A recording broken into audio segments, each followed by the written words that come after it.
A unicorn habitat. You know, these pure creatures have been hunted by wizards for their magical materials and what they symbolize. But no wizard has ever found a unicorn's home. It's possible someone did find it, but then it vanished. Money can change people, and anything can happen. Unicorn habitats are rare in the magical world today. Feeney won't share this information. Unicorns are treasures, almost like dragons, and they have a special connection to nature. Being friendly with them is only beneficial for Feeney. The unicorn habitat also made Feeney think. Hufflepuff, known for loving nature, would likely be accepted by unicorns. The unicorn habitat is far from the centaur tribe, so it's possible Hufflepuff's treasure is hidden there or in a nearby cave. Feeney needs to visit the centaur tribe, it's just a matter of when and how. The Forbidden Forest is full of dangers. It's unrealistic to go in like a typical adventure. The centaur tribe is far from Hogwarts, and Feeney must pass through Acromantula and Troll territories. Having Puff take him there could anger the centaur tribe. There's a long-standing conflict between them and house elves. Even though Feeney is strong, he doesn't want to put himself in danger. Sighing, Feeney told Puff, "Stick to your plan. Go to the old house, grab egg rolls, and attack the centaur tribe. Wipe them out in 3 days or at least make sure they won't attack me when I pass through." Puff bowed and replied, "Okay, master." Puff understands. Feeney smiled and waved him off. Puff understood and disappeared, ready to protect Feeney from any threats. Puff felt frustrated about not completing his mission. He vowed it wouldn't happen again. But Feeney was satisfied. Puff had mapped the terrain and creature distribution near Hogwarts, giving Feeney valuable clues. After a while, Feeney returned to bed and closed his eyes. He had fun with George and Fred and needed the rest. Tomorrow, he planned to sleep in. That night, Puff followed Feeney's routine and brought Christmas gifts from the Slytherin common room to the room of requirement. As an heir of the Black family, Feeney received many gifts, even if others thought he wouldn't inherit the family fortune after Sirius was released. Most gifts came from pureblood families or powerful wizards, not just friends. The next morning, Feeney sat under the Christmas tree and opened his gifts. Like last year, there were many rare books that weren't worth much. These were from pureblood families, just like the ones Feeney had given them. The family leaders didn't care about the gifts, they just wanted to show goodwill. Some gifts were special. Luna gave him a necklace with an airship pendant as a thank you for rescuing her and her mother during a magic experiment gone wrong. He also got a pack of Bertie Bott's every flavor beans from Jordan, who gave those every year. George and Fred sent a quill that splatters ink, a fake wand that only makes a green light, dung eggs, and quick candies. Among the gifts was a photo of the Black family before Feeney was born, from Sirius. Harry sent a Quidditch magazine, hoping to spark Feeney's interest in the sport. Ron gave him a bag of cheap candy, while Hermione sent a Muggle encyclopedia and invited him to visit. Draco's gift was a moving fire dragon model from his father, along with a book from the Malfoy family. Feeney also prepared gifts. He gave the twins books on magical animals and herbs to help with their pranks. Jordan got a Quidditch star figure he wanted. For Harry, Feeney found a photo album of James and Lily Potter at Hogwarts. Sirius received a new Muggle motorcycle model, while Hermione got a thick book on the wizarding world. Luna received a special gift, magical creature specimens in a display case, which Feeney had shrunk down. Draco got a living dragon egg, a rare and valuable gift. While not precious to Feeney, it was significant to others in the wizarding world. Giving it to Draco showed Feeney's support for him. This gift also sent a message about the Malfoys' alliance with the Blacks. Lucius had wanted to leave the Death Eater camp but lacked the courage. Feeney's gift put pressure on him to choose sides. Feeney also wanted to keep an eye on Tom's diary, a horcrux in Malfoy's house. He planned to act when Lucius made a choice. For Dumbledore, Feeney gave a pair of wool socks symbolizing family. He also prepared gifts for the Weasleys, a copy of Household Magic for Molly and a magical guide for Arthur. Feeney tore off a piece of candy cane from the Christmas tree and started sorting his gifts. The books from pureblood families were easy to manage. He organized them, setting aside duplicates for next year. The twins stayed with their families for Christmas, while Ron and Harry celebrated with Sirius. In the days that followed, few students were around Hogwarts. Most stayed in their dorms playing with new gifts. As night fell, the Hogwarts auditorium buzzed with life. Unlike the Christmas dinner last night, tonight felt like a family gathering. There was plenty of food, especially turkey. Over 100 roasted turkeys filled the tables, along with mountains of meats and sides. With fewer young wizards around, everyone walked along the tables, eating as they went. There were also wizard firecrackers, which were more like small Easter eggs with toys and paper hats inside. They made loud bangs, filling the room with colorful smoke and laughter. After the main course, they served Christmas pudding, which had some fun surprises inside, like silver sickles and fruit candies. Finny opened a few colorful firecrackers and found tiny animals and paper hats. Even though the atmosphere was lively, he wasn't feeling it. He was eager for Puff and the others to finish their mission so he could explore the Forbidden Forest and find Hufflepuff's treasure. Sometimes, he wondered if the twins had influenced him too much. He craved adventure and felt bored with the usual peaceful life. Suddenly, Finny remembered an interesting place in Hogwarts. Maybe he could find some fun there. Even on Christmas night, Filch was patrolling the castle, keeping the students from roaming around. Using the Marauder's map, Finny cleverly avoided Filch and headed to the 5th floor. He wasn't sure where Dumbledore had hidden the Mirror of Erised, but he recalled Harry's journey from the original book. Harry first went to the library and then encountered the mirror while escaping from Filch. So, Finny decided to start his adventure at the library. In the book, Harry found the mirror next to a suit of armor, and there was only one spot on the 5th floor with armor, just outside a vacant classroom at the end of the corridor. He also knew from the Marauder's map that there was a tunnel on this floor, but Filch was aware of it, so Finny, the twins, and Jordan usually avoided it. Sure enough, he found the Mirror of Erised in the empty classroom beside the armor. The room was dark and cluttered, with tables and chairs piled against the walls. The mirror stood tall in the center, designed for easy discovery. The Mirror of Erised is legendary, it shows the deepest desires of one's heart. It's unclear who created it or when it arrived at Hogwarts, but over the years, some professors have brought back strange artifacts like this one. While the mirror is fascinating, its true purpose remains unknown. No one studies ancient artifacts like this anymore. Finny felt the mirror was special. Even Dumbledore, the greatest wizard, couldn't simply modify it to hide things. Only pure-hearted individuals could retrieve it, which is no easy feat. Finny suspected the mirror could peer into people's hearts, revealing their greatest desires. He didn't dwell on its essence, he planned to study it later after getting it from Dumbledore. He stepped closer to the mirror, eager to see what he desired most. Reflected behind him were several figures, both men and women. Despite knowing it was just an illusion, Finny turned to look behind him. He found no one there, the mirror showed only a fantasy. Returning to the mirror, he leaned closer until his nose almost touched the glass. He reached out to touch the figures, but only met the cold surface of the mirror. With a sigh, he realized everything was in the past. Tears streamed down his face as he understood his heart's longing. What he desired most was once so close but now felt distant.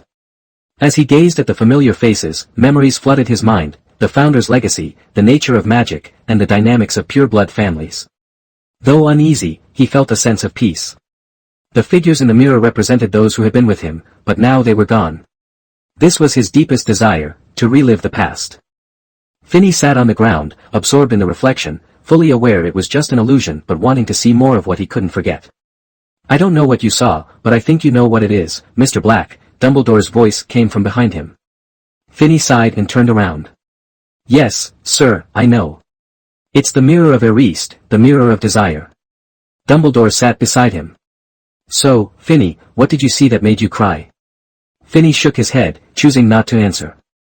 He just sat quietly. Dumbledore wasn't upset and sat with him in silence. "Professor, I know what it is. It shows our deepest desires, but it can't give us knowledge or make us better. It only reveals what we want to see. Some people waste their lives in front of it, unable to tell reality from illusion." Dumbledore looked at Finny, noting his obsession. "You even thought about taking it from me, right?" Finny nodded. "Yes, I considered it. But I'm not obsessed, I'm reluctant to let it go. I was curious about what I longed for most. After seeing it, I realized it was something I once had but lost, so I knew it was an illusion. I stay here to relive those memories. Asking you for the mirror is the same. It's the only way to see what I've lost." Dumbledore, puzzled, chose not to question further. He understood that even he had hidden desires, and he didn't want to pry. "So, Finny, how did you know it was here?" Finny paused, then replied, "Professor, you know my ancestor's talents." Dumbledore was surprised. Finny continued, "That ancestor, though not as skilled as Cassandra, was a rare master of prophecy. Members of our lineage in the Black family have prophetic blood." Dumbledore looked at Finny, seeking clarity. "Have you opened your third eye?" Finny shook his head. He understood the third eye was a term in divination, a prophet's soul. Only wizards who awaken this ability can see the future. Finney didn't possess that talent. He hinted to Dumbledore that he knew things for other reasons, but he couldn't admit he was a time traveler. Still, he didn't lie, his ancestor truly had prophetic abilities, but few had awakened them over the centuries. I'm not sure if I have any visions, but I saw fragmented images and words in my dreams. Dumbledore valued prophecies and destiny, especially regarding Harry Potter, the supposed savior. He sighed, it's a shame Harry didn't see this mirror. Finney smiled, I didn't expect you to test Harry during the holidays. Otherwise, I wouldn't have let him spend it with Sirius. Dumbledore shook his head, I can't stop Harry from celebrating with his godfather. If he misses it, he misses it. I'll find a chance to test him when school starts. I forgot to put the mirror away during the holidays, I'll do it tomorrow. Don't look for it for a while. It's important to understand reality versus illusion. Getting lost in illusions can be dangerous. Finney stood, smiling at Dumbledore. Don't worry, Professor. I'll head back to rest. Dumbledore nodded.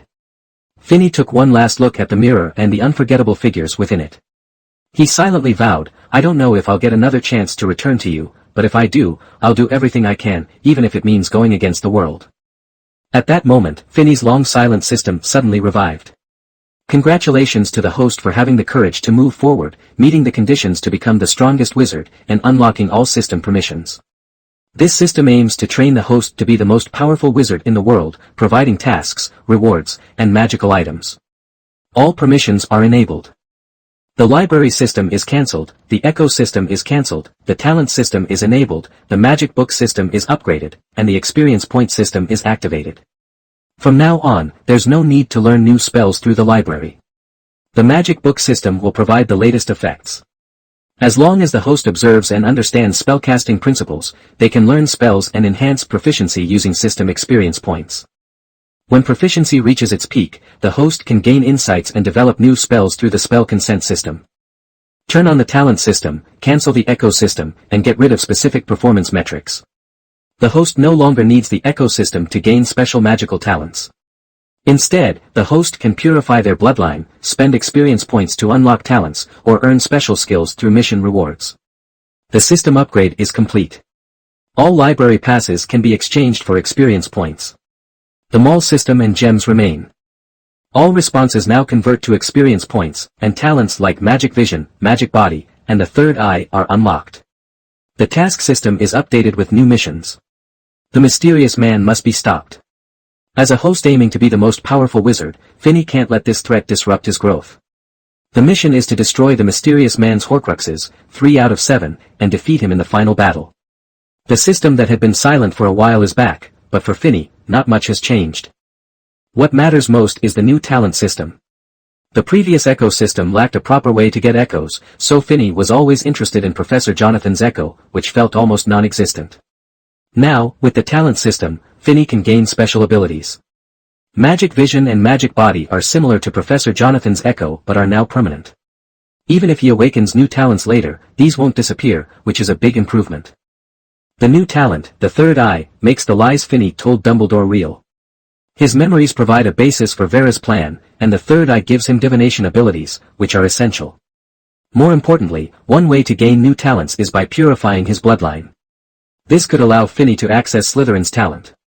This means he can choose the same basilisk horn for his wand core, just like Slytherin. A wand controlled by words would be very beneficial for him. If he has Slytherin's talent, Finney doesn't need to wait for the Chamber of Secrets incident, he can enter early and control everything. Though the system upgrade didn't stir much emotion in Finney, it did make him rethink his plans. The new tasks also gave him a short-term goal. Long-term, he still aims to be the strongest wizard and find a way back, especially after seeing the demon Eris. His desire to return to his previous life became clearer. As he pondered, the night passed peacefully. The next morning, George and Fred came to the room of requirement to find Finney. They had planned to go to Hogsmeade together. Taking a carriage to Hogsmeade, the three smiled at the snow-covered village bustling with people and fireworks. The festive atmosphere was strong. While Christmas in the Muggle world has religious significance, in the magical world, it feels more ordinary. It's a day for family reunions. Since the International Statute of Secrecy, the magical world has hidden itself from Muggles, making the Christmas celebrations feel more aligned with Muggle traditions. As they walked through Hogsmeade, Christmas trees with red bells lined the streets, contrasting beautifully with the white snow. "It's much easier to come here by carriage than through the tunnel," Fred noted. Finny smiled, knowing Fred was right. Thanks to the Marauder's map, they had found several passages to Hogsmeade. The tunnel they usually took was cold and wet, taking an hour to walk through. Finny had never used it, he always had Puff take him. George, Fred, and Jordan had used the tunnel many times, but they felt awkward asking Puff to take them without Finny. Looking around, George suggested, "Shall we go to the Three Broomsticks first?" Finny thought for a moment and nodded. "A butterbeer sounds good." They walked skillfully to the Three Broomsticks bar, marked by 3 broomsticks hanging in a triangle at the door. The crooked roof and magical design made it stand out. Surprisingly, the bar was empty, likely due to Christmas or the cold weather. They didn't mind and chose a spot near the fireplace, shedding their coats. The fire warmed their coats and melted the snow. "I'll grab some drinks," Fred said, heading to the counter. He returned with 3 bottles of butterbeer. As Finny sipped slowly, he chatted with George and Fred while scanning the bar's environment. It was much brighter and cleaner than the leaky cauldron, fitting his taste better. "What are you looking at?" George asked, noticing Finny's gaze. "Oh, right, you've never been here," he realized. Finny shrugged. It was his first time in a Hogsmeade bar. He expected it to be messy, but it was nice. "I didn't expect the place to be this good. I'm thinking about opening a bar for fun. I can't live with Sirius all the time, and I need my own place. I doubt Sirius wants to stay at the Black family house." Fred replied, "Great.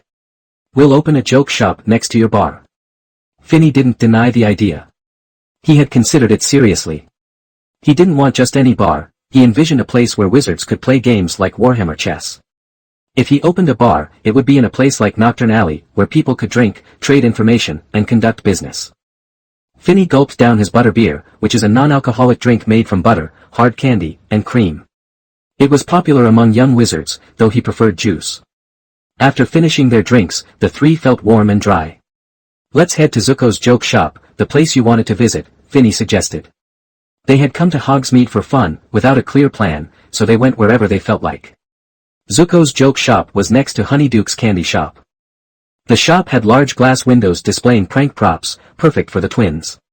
When they entered, a bell jingled, alerting Zuko, who looked a bit bored. He was a friendly wizard in his 40s, but Finny sensed a hint of bitterness in his smile. Zuko hadn't introduced new products for a while, and at nearly 50, he lacked the creativity he once had. Developing new prank items for young wizards was challenging at his age. Among the products, Finny spotted a white quill in the window. Auto-answering quill. "It helps with subjects you dislike," Zuko explained. Finny nodded, understanding. Zuko was a good salesman, but this quill was impractical. Hogwarts homework was mostly essays, and using it during exams was prohibited. Next to the quill was a broom called the runaway broom. When a wizard tried to ride it, it would flip over and spin wildly, only flying a few meters.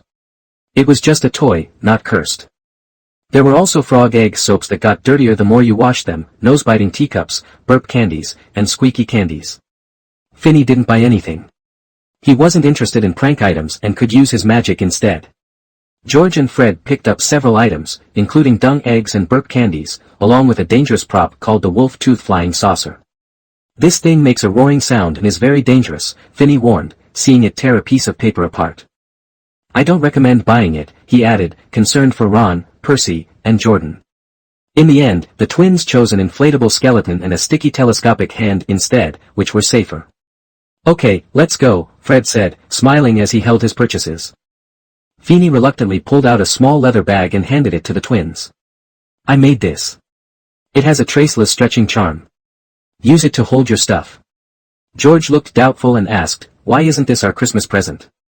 Finny shrugged. "It's just a defective product I made. When you get back to Hogwarts, take everything out and rearrange it. It still works, but be careful." Fred was excited and said, "Thanks. If you have time, can you teach me how to make one?" Finny smiled and nodded. After putting the prank props into his bag, he walked into Honeyduke's candy shop, just next door. Despite just buying a lot of prank items, the twins still had some change left. As they entered Honeydukes, the sweet scent of buttercream hit them. The shelves were filled with various candies and snacks. Finney actually owned shares in this candy store but had never visited in person. He usually ordered through a product list. George, standing next to Finney, pointed at something and said, "This is sour popping candy. It's super sour. I won't touch it, but it's interesting." Finney turned to him, curious. Fred chimed in, "I bought one for Ron once." George added, "He burned a hole in his tongue, and Mom beat us with a broomstick." Finney chuckled. "You really got unlucky. It's not your fault." Fred protested, "That was your idea." George replied innocently, "I was just talking. I didn't think you'd actually buy it." Finney sighed, noting the sour popping candy for later. He then asked the staff about its effects and sales. While browsing, he spotted a candy he remembered, ice mice. They looked like little mice and were cold and squeaky, similar to Muggle popsicles. They were perfect for hot summer days. Finney picked up 2 boxes of chocolate frogs. They were good to have for energy. Ignoring the twins' bickering, he approached the counter, where a familiar smiling woman stood, the same one who sold food on the Hogwarts Express. "Hello again," Finney greeted her. As the owner of Honeydukes, she recognized him and was surprised to see him. "I'm here with friends to grab some candy," he said, pointing to the twins. "I'll cover their costs," he added, knowing he had never taken dividends from his shares. The lady nodded, understanding. "Any new products to recommend?" Finney asked. She smiled and pointed to a jar. "Explosive gummy candies are popular. They pop when you bite them, but no one gets hurt." She handed one to Finney. He tasted it and felt a small explosion in his mouth. The orange filling was delicious. Finney grabbed a few more candies and asked, "I saw sour popping candy at the door. My friend said it can burn a hole in someone's tongue. Is that true? How are sales?" The lady smiled. "They probably just ate it alone. It should be eaten with a small candy bar.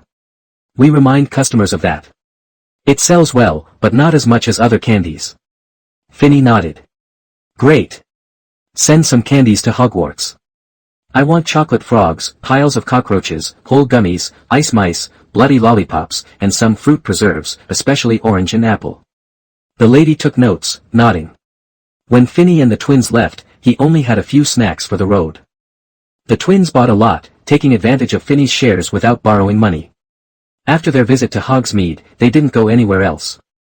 Finney stopped by the bookstore before taking a carriage back to Hogwarts. They returned to the castle after 2 o'clock in the afternoon, feeling tired from several hours of shopping. Instead of heading to the auditorium, they went straight to the room of requirement. Once inside, they collapsed onto the beds, not wanting to move. Finney thought about adding more beds to the room of requirement. After parties, they often ended up on the floor. While the floor wasn't cold due to magic, it was still tiring. Honeydukes had high efficiency, and it was time for Finney's regular candy delivery. Not long after they returned, Popsicle, Finney's fish-legged owl, delivered the candy to the auditorium, and Puff brought it to the room of requirement. Since the room of requirement's layout changes, even with a window, the owls couldn't find it. This had happened before during Christmas when Finney's gifts were delivered to Puff. Puff, the house elf guard, moved quickly and efficiently. Even though Puff returned to Hogwarts every night to help Finney with tasks, he couldn't use an owl for some communications. Despite Puff's busy schedule, he cleared out the hostile centaur tribe in the Forbidden Forest before the end of the Christmas holiday. Though it meant many lives were lost, Finney didn't mind. Centaurs weren't human or wizards, they were humanoid creatures. In Finney's view, those who opposed wizards faced harsh consequences. He hadn't told the twins about this. They were normal little wizards from the Weasley family and wouldn't understand the darker side of the magical world. Finney wouldn't let them know he wiped out a centaur tribe for a clue about Hufflepuff's treasure. Instead of entering the Forbidden Forest as usual, he asked Puff to take him to the now-empty centaur tribe. Walking through the Forbidden Forest was dangerous, and even legendary wizards wouldn't venture in alone. Finney hadn't reached that level yet. The forest was quiet, especially at night. The cold wind made him shiver, so he cast a warming spell on himself. "Damn it, I should have come during the day," he muttered. Puff stayed close, fulfilling his role as a bodyguard.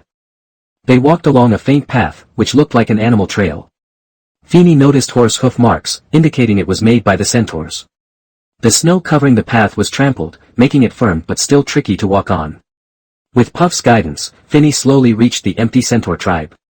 The area was open, surrounded by a tall log fence. The entrance had 2 sturdy watchtowers. The guards were not centaurs but Finny's house elf guards, watching over the site. When Finny arrived, the house elves paused their cleaning to bow to him. The ground was stained red from recent battles, and the elves were clearing away the snow and the centaur bodies. They hadn't expected Finny to visit, so the cleanup wasn't complete. But Finny didn't mind, it was just an overused place. If it hadn't been for the tribe's proximity to locations Finny suspected, he wouldn't have bothered with their disappearance. "Continue working, don't worry about me," he said, waving his hand. Following Puff, he headed to the leader's room for a short rest. Apart from the corpses being cleaned up, there were bonfires lit by the house elves. Tents like yurts served as homes for the centaurs. A few fruit trees still stood in the yard, likely reserved by them. Centaurs aren't good at farming but need fruits, so these trees were a smart choice. Wooden racks lined the yard, with unknown meats hanging. There were also wooden spears, bows, and arrows in the corners. This tribe felt different from the one near Hogwarts that Hagrid knew. That tribe was friendlier, while this one seemed cruel and warlike. "Puff," Feeny called out, "did you find any clues here? Paintings, stone tablets, anything about their history?" Puff shook his head. "No, young master. This tribe seems new. The wood isn't fully dried, and the meat isn't ready yet." Feeny touched the tent wall. It was still damp. "Did you find their old tribe location?" Puff bowed and replied, "It's no use, young master. I haven't found it." Feeny waved his hand. "Forget it. Just take me to the nearby cave."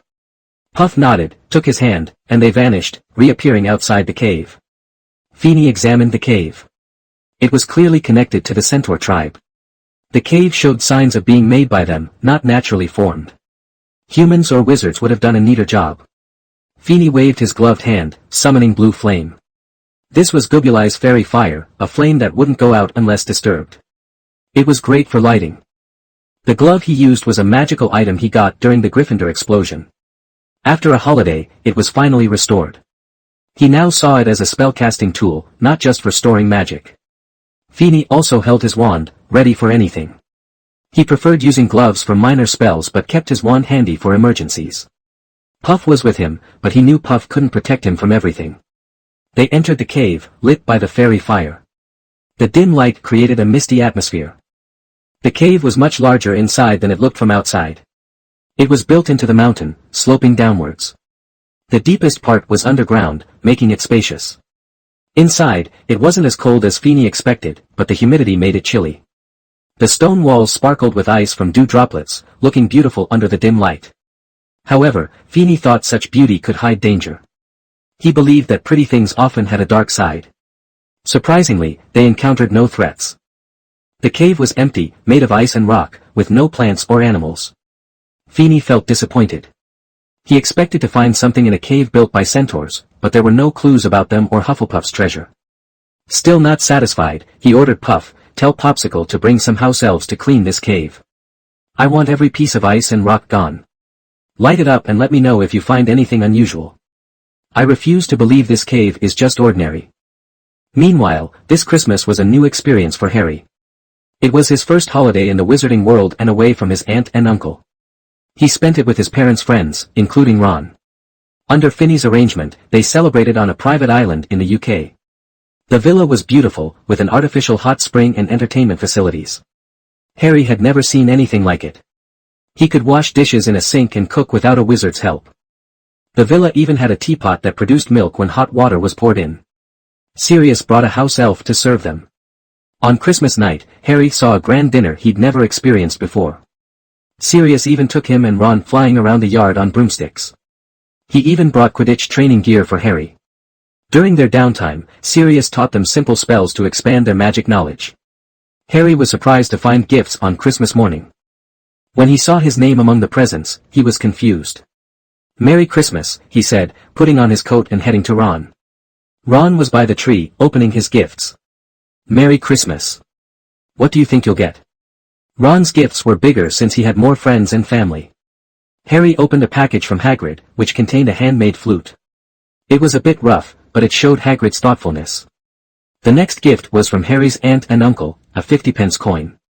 "Quite generous," Harry remarked, surprised they gave him a gift. Ron had never seen a Muggle coin, so Harry handed it to him. Harry then looked at the remaining gifts. Hagrid and my uncle gave me gifts, but what about these? Ron's face turned red. I think I know who that's from. He pointed to a bulging bag. It's from my mom. I told her you thought you wouldn't get anything, so she knitted you a sweater. Me, George, Fred, and Percy all have one. Oh, and Finny has one too. Harry tore open the bag to find a bright green sweater and a box of homemade candies. She makes us one every year. Mine is always dark purple. The next gift was from Finny, a photo album.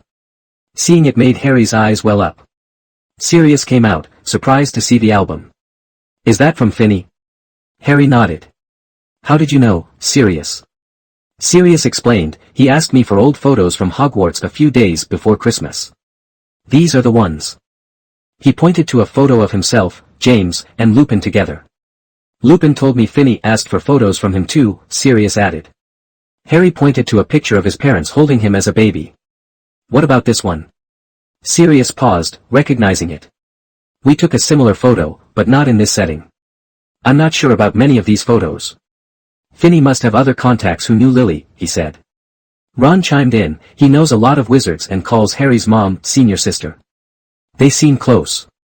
Sirius noted this and planned to ask Finny later. He felt guilty for his past actions and wanted to make things right with Harry. Sirius has a lot on his mind. When he went to prison, his dad was already gone, and his mom was really sick, she didn't have long to live. After he got locked up, he found out she passed away too. He didn't even think about how to take care of Finny back then. Now that Finny saved him, he feels like he needs to make it up to him. So, Sirius pays a lot of attention to Finny and wants to learn more about him. Over the years, he's figured out some important things. Right now, his main goals are to be there for Harry and Finny as they grow up. Harry was looking through a photo album and got lost in thought. From the first time he saw Finny on the Hogwarts Express, he felt Finny's kindness, but he didn't really get what it meant. After the Snape incident, he trusted Ron's judgment and had doubts about Finny. He even ignored Finny for a bit because of it. But now, looking at the photos, he's confused about his parents. Maybe Finny is actually trustworthy, and not all Slytherins are bad. In the days that followed, Harry started to dig into Finny's background with Sirius. Turns out, Sirius didn't know his younger brother well. He only knew that under Finny's influence, the Black family's power changed a lot over the past 11 years. After returning to Finny, they didn't find any clues about Hufflepuff and her treasure in the cave. Puff and the house elves were asked to search the entire cave and clean up years of ice and rocks. Cleaning up all that ice took the house elves all night. Luckily, it was still Christmas break, so no one would notice if Finny was gone all day, except maybe the twins. George and Fred might check the room of requirement for Finny and realize he's not at Hogwarts. But they know Finny sometimes leaves to handle Black family stuff, so they wouldn't be too surprised. When the sun was high, Puff rushed to Finny to share what they found in the cave. Master, we discovered some strange things in the cave. This caught Finny's attention. He'd almost dozed off from boredom. What did you find? Just show me. He got up and followed Puff back into the cave. Thanks to the house elves and Finny's orders, the cave looked totally different now. It wasn't dark and damp anymore, there were torches lighting it up. The ice was gone, and it felt warm inside, like summer. Puff led Finny to the deepest part of the cave, in front of a flat stone wall. Master, the strange stuff is here. Puff pointed to the corners that were once covered in ice. Finny noticed that the ice wasn't just there, it was hiding something underneath. There were two stone platforms that looked like parts of a dining table, complete with lifelike stone food and tableware.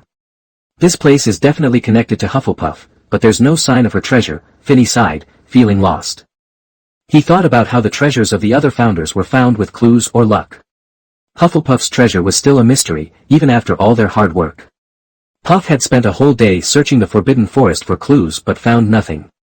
Finny felt impatient after all the effort for such little result. He looked at the sculptures on the cave walls, hoping to find something. But they were just sculptures with no magic or hidden features, just like the tableware and food. Disappointed, he moved to the other sculpture, but it was the same, no clues. Then, he noticed something he missed, the tableware and food were arranged differently on each side. He counted the items on the left and right tables.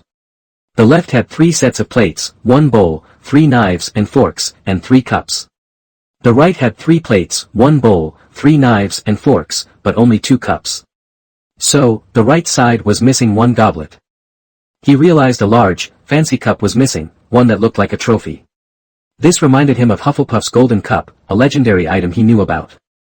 Hufflepuff's golden cup was once used to help house elves carry magical food. It had beautiful carvings and special magic. After Hufflepuff died, the cup went missing. But Finney knew it was passed down to Hepzibah Smith, who showed it to a mysterious man. After that, it vanished. Finney figured out that the mysterious man turned it into a horcrux and gave it to his cousin, Bellatrix Lestrange. Now it's in the Lestrange vault at Gringotts, which is hard to access. Gringotts has special vaults for old families, and Lestrange is one of them.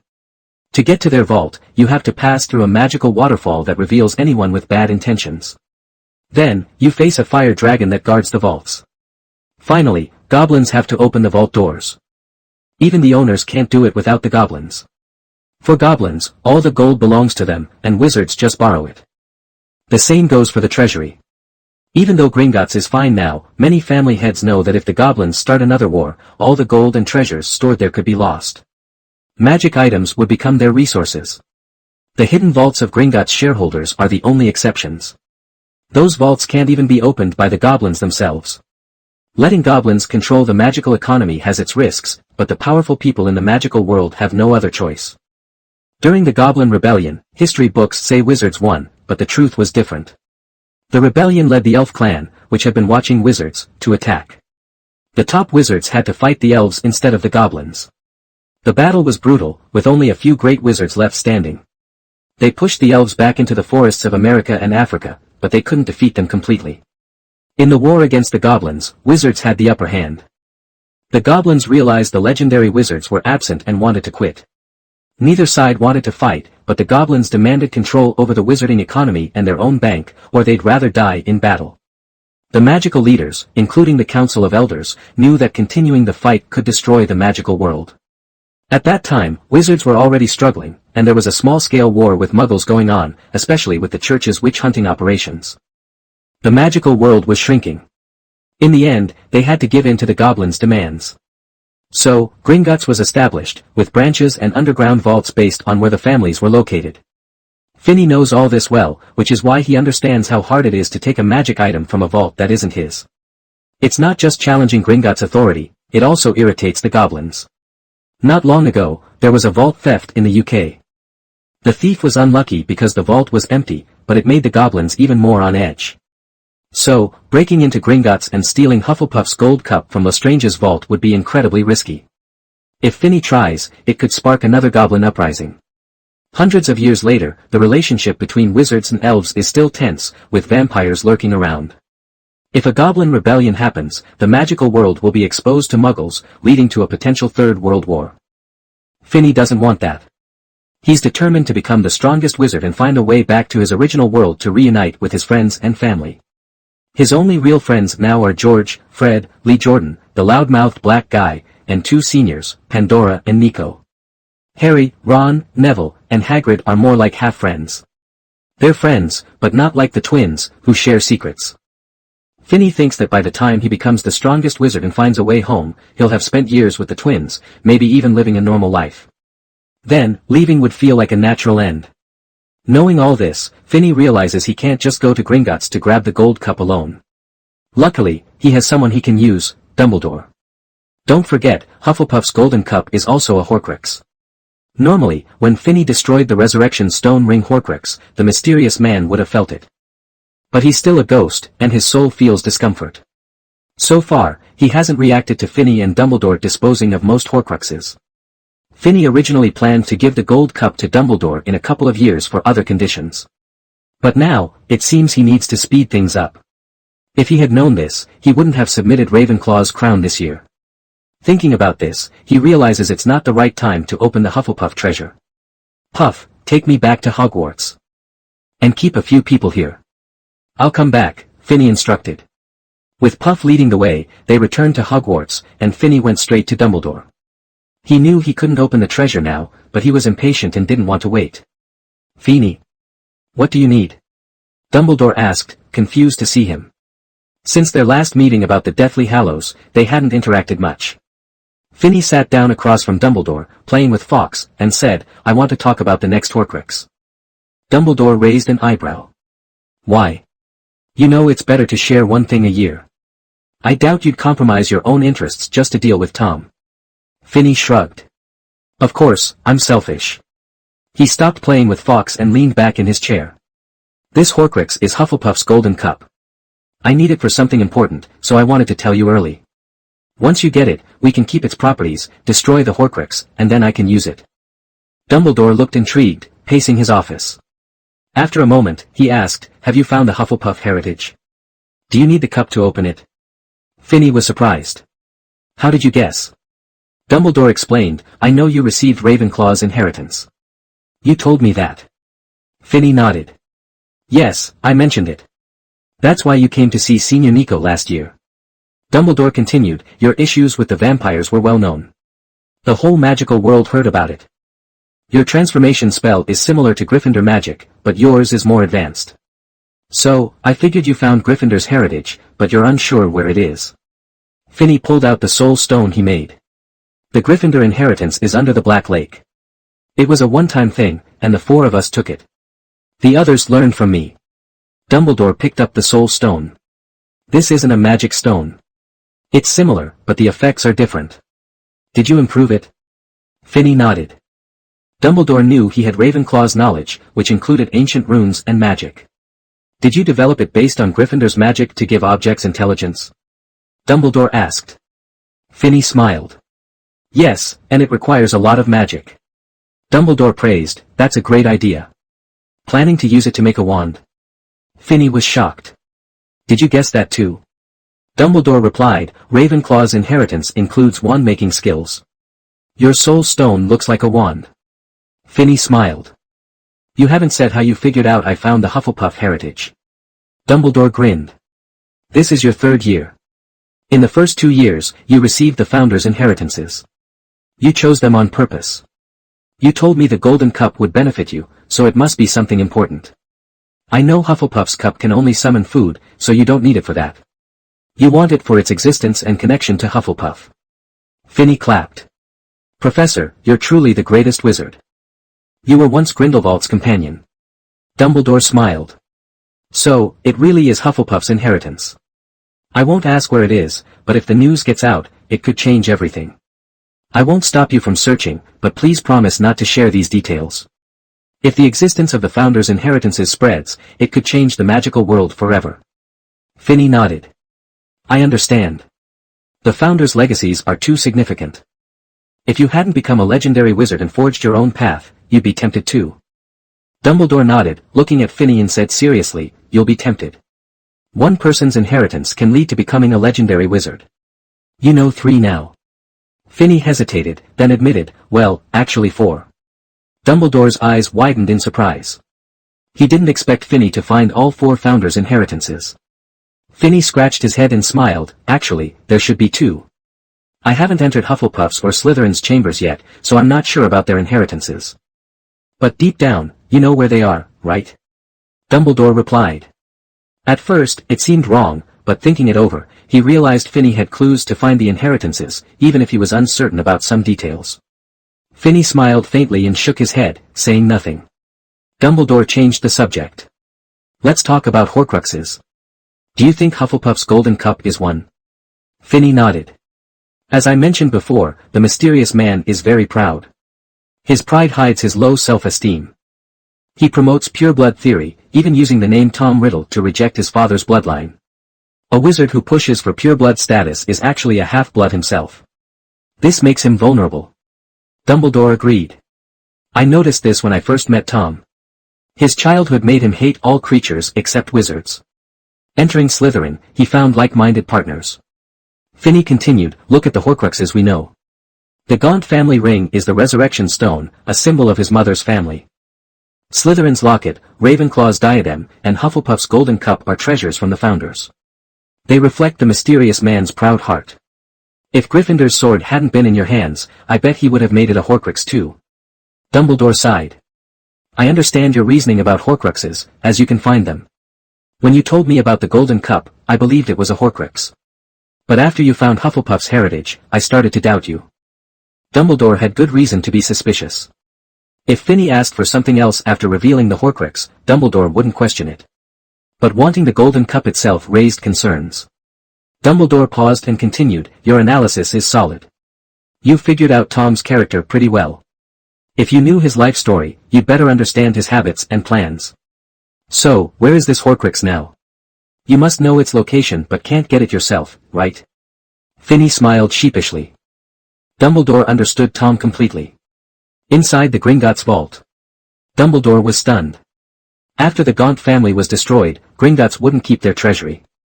Tom wouldn't trust goblins with important things. Finney nodded. That's true. The mysterious man looks down on all non-wizards. But just because he wouldn't store important items there doesn't mean others wouldn't. Dumbledore wasn't foolish, he just hadn't thought of it. Bellatrix Lestrange. Finney confirmed, "Yes, she's my cousin. She's a loyal follower of the mysterious man. My mother once said Bella would marry him if given the chance, even if she was already married. With someone like that, he could trust her." In his prime, the Lestrange family was one of his most trusted allies. So, it makes sense he'd give the horcrux to them for safekeeping. Wizards believe the best place for that is Gringotts. Dumbledore nodded, standing up. "So, you want me to go to the Lestrange vault, find Hufflepuff's golden cup, and bring it back?" Finney nodded. "Professor, you know how strict Gringotts security is. Even though the Black family owns part of Gringotts, I can't enter someone else's vault, especially the Lestranges. You're the only one who can help." Dumbledore asked, "What does the golden cup look like? Since you found me and named it, you must have a clue." Finney hesitated. Hufflepuff's golden cup is valuable, but Dumbledore probably hadn't seen it before. Unlike Gryffindor's sword, which Dumbledore handles daily, or Slytherin's pendant, which is famous, Hufflepuff's cup was well protected by its heirs. It's a gold cup, like a trophy. It's large and has two finely crafted handles, Finney explained. Dumbledore nodded, understanding, and motioned for Fawkes to prepare to leave. Finney added quickly, "Bella might have enchanted other items in the vault, so please be careful." Before he could finish, Dumbledore disappeared in a burst of flames from Fawkes. Phoenixes are magical creatures that nest on high mountains, with long lifespans because they can regenerate. When their bodies fail, they burn, and a new phoenix emerges from the ashes. They're gentle creatures, usually eating herbs. Their song is believed to strengthen the courage of the pure-hearted and release fear from those with darker hearts. Their tears heal, and their feathers are powerful wand cores. The Dumbledore family is linked to phoenixes and has a contract with them. When in need, a phoenix will appear to help. There are various theories about how Dumbledore's phoenix appeared. Some say he summoned it, while others believe Grindelwald gave it to him. The truth isn't clear, and there's no exact record. One thing is certain, Dumbledore rarely used apparition after getting Fawkes. He usually travels through Fawkes, similar to how Finney uses Puff. A moment later, flames appeared in Dumbledore's office. After a few breaths, Dumbledore emerged, holding Hufflepuff's golden cup. He placed the cup on the table and said, "It's here. But, Finney, if you want to destroy the horcrux, the cup will be destroyed too. Then you won't be able to open Hufflepuff's secret room. Without destroying its horcrux properties, I can't give it to you." Finney nodded. "There are only a few ways to destroy a horcrux. I don't think you can use the death curse. I won't agree to use Gryffindor's sword either, as it would ruin the cup. We need to choose the third option." He snapped his fingers, and Puff appeared with his suitcase. Finney smiled and took out a potion bottle containing a thick black liquid. Dumbledore took the bottle, shook it gently, and examined it. He opened it, smelled the liquid, and asked, "Basilisk venom?" His tone was firm, he had already guessed it. Finney nodded. "That's right. Basilisk venom is tough to deal with." Dumbledore said, "I didn't expect you to get this. While everyone knows how to make it, almost no one has succeeded. So, even I only inferred its existence from records." Finney agreed. Since Herbo invented the basilisk, many have existed. Slytherin himself had two. Dumbledore was taken aback for a moment, then asked, "So, the Black family inherited one?" Finney shook his head.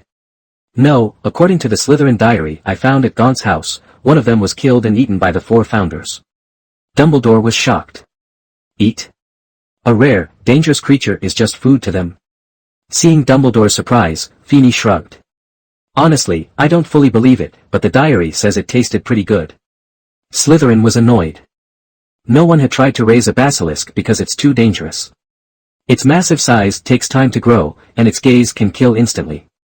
Plus, it has deadly poison. Even if someone tried to raise such a creature, it wouldn't be easy. Most wizards get killed by basilisks. Slytherin, with his snake-like magical blood, managed to control 2 basilisks. That's powerful, especially back when witch hunts were common. With 2 basilisks, he could dominate half the magical world. But what did Slytherin do? He ate it. Just to satisfy their curiosity. Dumbledore felt a pang of heartache thinking about Slytherin's actions. So, where did you get the basilisk venom? From the Black family's vault, Feeney replied calmly. One of their ancestors must have gotten it. I found it in a pile of stuff. Dumbledore rolled his eyes. He knew Feeney was lying. Basilisk venom doesn't last long, it reacts with air and eventually evaporates. The venom Feeney handed him was potent, indicating it wasn't from the Black Vault. Plus, Dumbledore had a portrait of Feeney's great-grandfather, Phineas Black, in his office. If the Black family had such a treasure, Phineas would have bragged about it. Even knowing Feeney was lying, Dumbledore didn't press further. He realized Feeney either had a basilisk or knew someone who did. Either way, the Black family could control a basilisk. Dumbledore suspected the first scenario was more likely. The Black family had Slytherin blood, even if it was thin. Feeney had awakened his snake-related talent last year, so it wasn't impossible. If it was the second scenario, there are few families with the ability to speak with snakes. The Slytherin and Gaunt families are the main ones in Europe, but now you could add the Blacks. Many wizards gain talents through magical transformations. One way is through ancestors who transformed their bloodlines, while the other is through mixed blood over generations. This leads to a common belief: wizards with similar talents usually share a blood connection. Dumbledore didn't know many snake-speaking descendants. The only family he knew was the Vizisbaum family, believed to be of Slytherin blood. Back to the topic, the vial of basilisk venom couldn't be from the Black Vault. In reality, Feeney bought it from the System Mall. He searched for basilisk venom when figuring out how to destroy Hufflepuff's golden cup. This time, the system upgrade revealed many interesting items, including basilisk eggs. Seeing Feeney was unwilling to share the venom source, Dumbledore stopped asking. He opened the vial and poured the venom into Hufflepuff's golden cup. As the black venom touched the cup, black smoke rose, accompanied by a painful wail. It was a horrifying scream that made anyone hearing it feel panicked and dizzy. Eventually, everything calmed down. The golden cup hissed and released faint smoke as the venom acted on it. This wasn't the soul burning, it was the cup itself being affected. Dumbledore quickly poured the remaining venom into a large container, confirming no venom was left on the cup before handing it back to Feeney. The venom was too rare to waste. As an alchemist, Dumbledore wanted to study it closely. When Feeney left with the cup, he reminded Dumbledore to be careful with the venom. Just as the venom touched the cup, Feeney felt a tremor in his soul, like something cracked but didn't break. It made him uneasy, almost like a warning. He felt an urge to return to the Black family castle and question the elders. While it seemed unreasonable, wizards often experience such instincts as prophetic signs. Feeney decided he would visit the castle at the end of the semester. If possible, he wanted to attempt a second blood sublimation ceremony, even though he knew it was unlikely. After getting the cup, Feeney took advantage of the Christmas break and summoned Puff to take him back to the cave. Searching carefully, he found a shallow groove on the right sculpture. It fit the base of the golden cup perfectly. He placed the cup in the groove, but nothing happened. After waiting, Feeney confirmed the mechanism had nothing to do with the sculpture or the cup. He felt frustrated, having wasted a horcrux and a whole day. He had worked hard to find the cave, cleared out hostile centaurs, and asked Dumbledore to clean the cup, only to discover it didn't work. Feeling unwilling to accept this, Feeney frantically examined the sculptures for any overlooked details. After a while, he almost destroyed the sculpture in his frustration. Finally, he noticed something: the left sculpture had liquid in it, while the golden cup was empty. Could filling the cup with that liquid open the secret room? What kind of liquid was it? Could any liquid work? This new discovery puzzled him. Hufflepuff's heritage seemed tied to food and house elves, much like Ravenclaw's was to magic and alchemy. Gryffindor required courage and wisdom, while Slytherin likely tested blood purity. Feeney realized he had jumped through the steps in Ravenclaw's and Gryffindor's chambers, making them seem easier. Looking at the empty cup, he suddenly had an idea. Puff, take the cup and go under Hogwarts' kitchen. It's where house elves are buried and where their candles are made. Fill the cup with house elf corpse oil and bring it back. Finney guessed that since Hufflepuff's heritage focused on food and house elves, the oil might be the answer. After a while, Puff returned, but, it was clear, the stone wall and sculpture remained unresponsive. It was obvious, the sculpture was a dining table, and the figures were food. Using corpse oil seemed unlikely. Finney realized he was too anxious to think straight, causing him to overlook obvious clues. In his irritated state, he missed some details about the liquid in the left sculpture. Moreover, with his awakened sight, he could divine the correct way to open it. Finney was feeling really irritable. He paced back and forth in the cave, scratching his hair and kicking leftover ice-picked debris scattered on the ground. What should the liquid in the golden cup be? This question kept nagging at him, making him even more restless. Time dragged on, and Puff, watching Finney vent, finally approached him. "Master, why don't I take you back to rest?" As a house elf, Puff wasn't supposed to offer advice. Suggesting a break was risky and could have upset Finney, who was already on edge.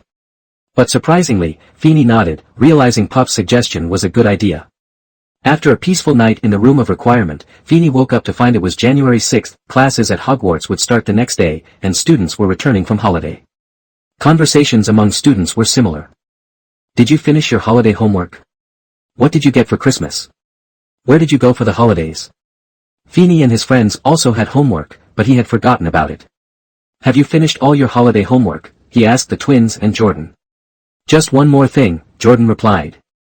"I'll check the library later, and then I'll be done." They were in the room of requirement, their favorite hangout spot when classes were out. Since Finney moved from the Slytherin common room, the twins and Jordan came here more often to read, joke around, or play chess. The twins were less focused on their homework. They chimed in, "We're all done." Jordan smirked, "Is it because you copied each other?" The twins replied in unison, "No, we call it borrowing." Finney shook his head, amused. Jordan looked at him curiously. "Finney, you usually don't ask about our homework. Why today?" Finney sighed, "I got caught up in some things over break and forgot about my homework." The twins stared at him in disbelief. "Finney, you didn't do your holiday homework?" George exclaimed, while Fred shouted, "You really didn't do it?" Finney nodded sheepishly. Jordan was shocked. Who would have thought our top student didn't do his Christmas homework? "So, you want to copy ours?" Finney quickly corrected him, "No, I'm borrowing." Laughter filled the room of requirement as Finney borrowed their homework. He also wrote some papers on spells since third-grade assignments were easy for him.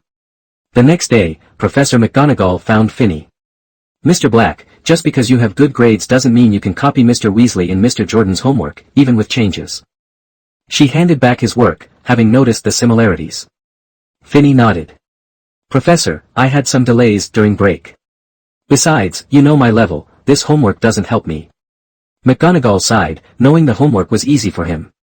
"Alright, but next time, you'll face consequences."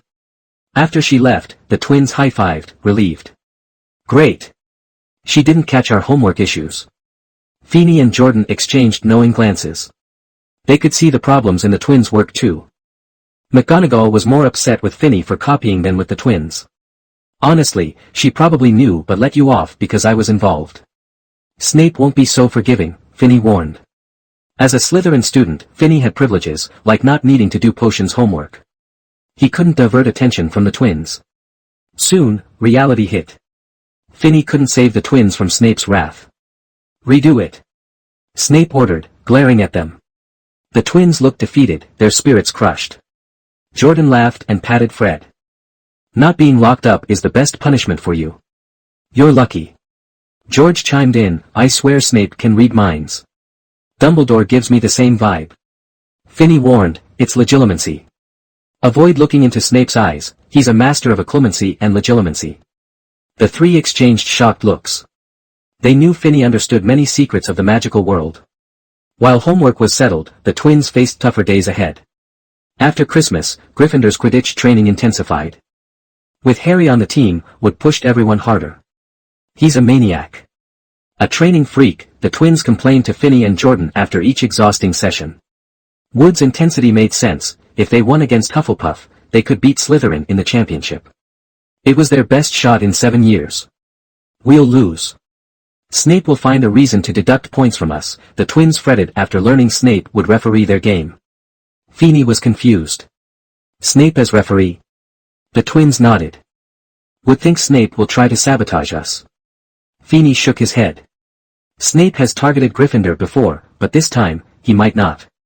Remember, he refereed Harry's first game and protected him. George asked, you think Snape is protecting Harry? Feeney nodded. Definitely. Snape has a history with Harry's mom, Lily. He may resent Harry because of James, but he'll protect Harry for Lily's sake. While the twins were annoyed about Snape, Harry was even more downcast. After Christmas, he seemed less motivated, and Ron and Neville suggested he skip the match. But as Seeker, he couldn't back out. Harry returned from break changed. He was no longer insecure. After spending time with Sirius, he learned valuable wizarding skills, boosting his confidence. As the Quidditch match approached, Feeney planned to focus on the liquid for the Golden Cup instead of watching the game. However, he still hadn't figured out what the liquid was. Just when he was about to give up, he remembered he had prophetic abilities. Finding a crystal ball among his magical items, Feeney asked about the liquid in the Golden Cup. If successful, the smoke would clear, revealing the answer. Holding the crystal ball, he silently focused on his question. Suddenly, his mind trembled as the smoke dissipated, showing him the truth about the liquid that should be in Hufflepuff's Golden Cup. In a dark cave, Feeney saw a slow-flowing stream in a dark, unremarkable crucible filled with a thick, gray liquid. The scene felt oddly familiar, even though he knew he had never been there. Feeney trusted his memory completely, thanks to the system that kept it intact.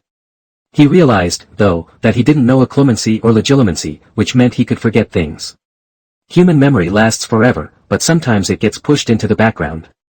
After calming down, Feeney thought about this. He had ignored the possibility that he might have been there before but just didn't remember it. He realized that the crystal ball showed a place he had forgotten. Puff, do you know where this is?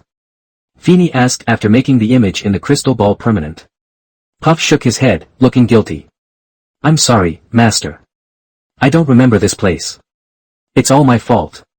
If Feeney hadn't stopped Puff from punishing himself, the house elf might have banged his head against the wall like others did. Feeney sighed, signaling Puff to stop blaming himself, and thought about his past. Feeney recalled that he usually took Puff with him, so he could eliminate places he visited alone. The first time he rode the Hogwarts Express, Puff wasn't with him, but that wasn't related to the Crucible. He was kidnapped by a vampire and escaped, but there was no Crucible there. Then he visited a small Soviet town and learned about Animagus, which also didn't involve a dark Crucible. Next was the Black Family Castle, where he performed a blood sublimation ceremony. Puff was busy elsewhere, so Feeney was alone. It was possible a Crucible existed there, but he hadn't been in a cave-like area. After the last semester began, Feeney stayed hidden to avoid pressure from other families, spending time at Nico Flammel's secluded home. His eyes lit up at this memory. Nico, a master alchemist, might have collected a crucible connected to Hufflepuff. After returning from Nico, Feeney and the twins searched for Gryffindor's treasure. Puff waited by the Black Lake, not entering it. Then it hit him. The secret room where Gryffindor's treasure was located was a cave with a small lake blocking access. This matched the crystal ball's image perfectly. But why was the crucible among Gryffindor's treasures? It seemed absurd. If the key to Hufflepuff's Chamber of Secrets was hidden in Gryffindor's, it meant finding Gryffindor's treasure was essential to access Hufflepuff's. This setup prevented others from entering. Not everyone searched for the Founder's treasures, and many wouldn't bother to look for a second one. The clues to Hufflepuff's chamber were straightforward, while Gryffindor's were random and hidden. Even Gryffindor students couldn't find them, except for the bold ones like the twins. Feeney wondered why Hufflepuff created the Chamber of Secrets. But right now, he needed to confirm his theory with the twins and Jordan. He took the crystal ball and left the room of requirement. Today was the Gryffindor vs Hufflepuff Quidditch match, so he needed to find the twins. Feeney preferred not to go to the Quidditch pitch because it was damp from recent rain. As a Slytherin, waiting for Gryffindor players there felt wrong. Instead, he decided to wait at the Gryffindor common room. After climbing 2 floors, he reached the fat lady's portrait just as the match ended. Despite Snape being the referee, Gryffindor won, defeating Hufflepuff. The twins, Harry, Wood, and Angelina approached the common room, surrounded by cheering Gryffindor students. They spotted Finny waiting. "Finny?" Wood asked. "Here to celebrate our victory." Feeney shook his head. "I need to talk to George, Fred, and Jordan." The twins exchanged confused looks and asked in unison, "What do you need with them?" Feeney shrugged. "We'll talk later." "Where's Jordan?" "Right here." Jordan called, emerging from the crowd. He had been lectured by Professor McGonagall for adding personal comments during the game. Are you celebrating first or talking now? Feeney asked. The twins looked at each other and said, let's talk first. Jordan agreed, so they found an empty classroom, leaving Harry, Ron, and Neville wondering what was going on. Harry had seen Snape leaving the castle and tried to follow him but lost track in the Forbidden Forest. He wanted to discuss Snape with Feeney, still skeptical of Feeney's claims. In the classroom, Jordan looked at Feeney, puzzled. What's up, Feeney? If it wasn't important, you wouldn't be here. The twins nodded, eager for an answer. Feeney pulled out the crystal ball and handed it to them. Wow! A prophecy crystal, they exclaimed. Look at the picture inside, Feeney said. Does it look familiar? Do you remember where it is? Jordan examined the crystal ball closely. Yeah, it seems familiar, but I can't place it. George took it next. It looks like a place we've all been together. Fred chimed in, isn't this where Gryffindor's treasure is? I saw the cauldron there but didn't think it was important. Yes. That's it. Fred's reminder sparked recognition in the others. Feeney, is this treasure worth anything? Fred asked excitedly. Feeney shook his head, not answering. He wanted to explore Hufflepuff's secret room first. If it was useful to the twins and Jordan, he'd share it. Otherwise, he'd keep it to himself. He knew he couldn't take on too much. Without the system, the Ravenclaw inheritance alone would be enough for a lifetime.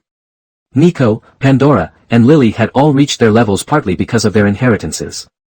If Hufflepuff's inheritance wasn't essential for the twins, he wouldn't mention it. He wanted them to focus on Gryffindor's inheritance, which was valuable in both life and combat. If they mastered it, they could become great wizards. But reaching legendary status required more than just skill. Seeing Feeney's reluctance to answer, the twins and Jordan stopped asking. After 2 years together, they trusted him. They knew he wouldn't hurt them and would share anything helpful. That night, the Gryffindor common room had a celebration party. The twins and Jordan left after a quick chat with Feeney. As they stepped out of the classroom, they spotted Harry, Ron, and Neville lurking by the door. Harry? Ron? What are you doing here? They all asked, surprised. The trio looked a bit embarrassed, caught trying to eavesdrop. We were looking for Feeney. Ron quickly said, trying to cover up. The twins rolled their eyes. They knew Ron and Feeney didn't get along, so this was unusual. Ginny would ask Feeney for help, but Ron never did. They could tell he was lying but chose not to call him out on it. Harry realized this too. He knew Ron had his issues with Feeney. Before the twins could react, Harry grabbed Ron and Neville and pulled them into the empty classroom where they had just spoken with Feeney. Once inside, Harry closed the door and shared what he'd seen above the Forbidden Forest.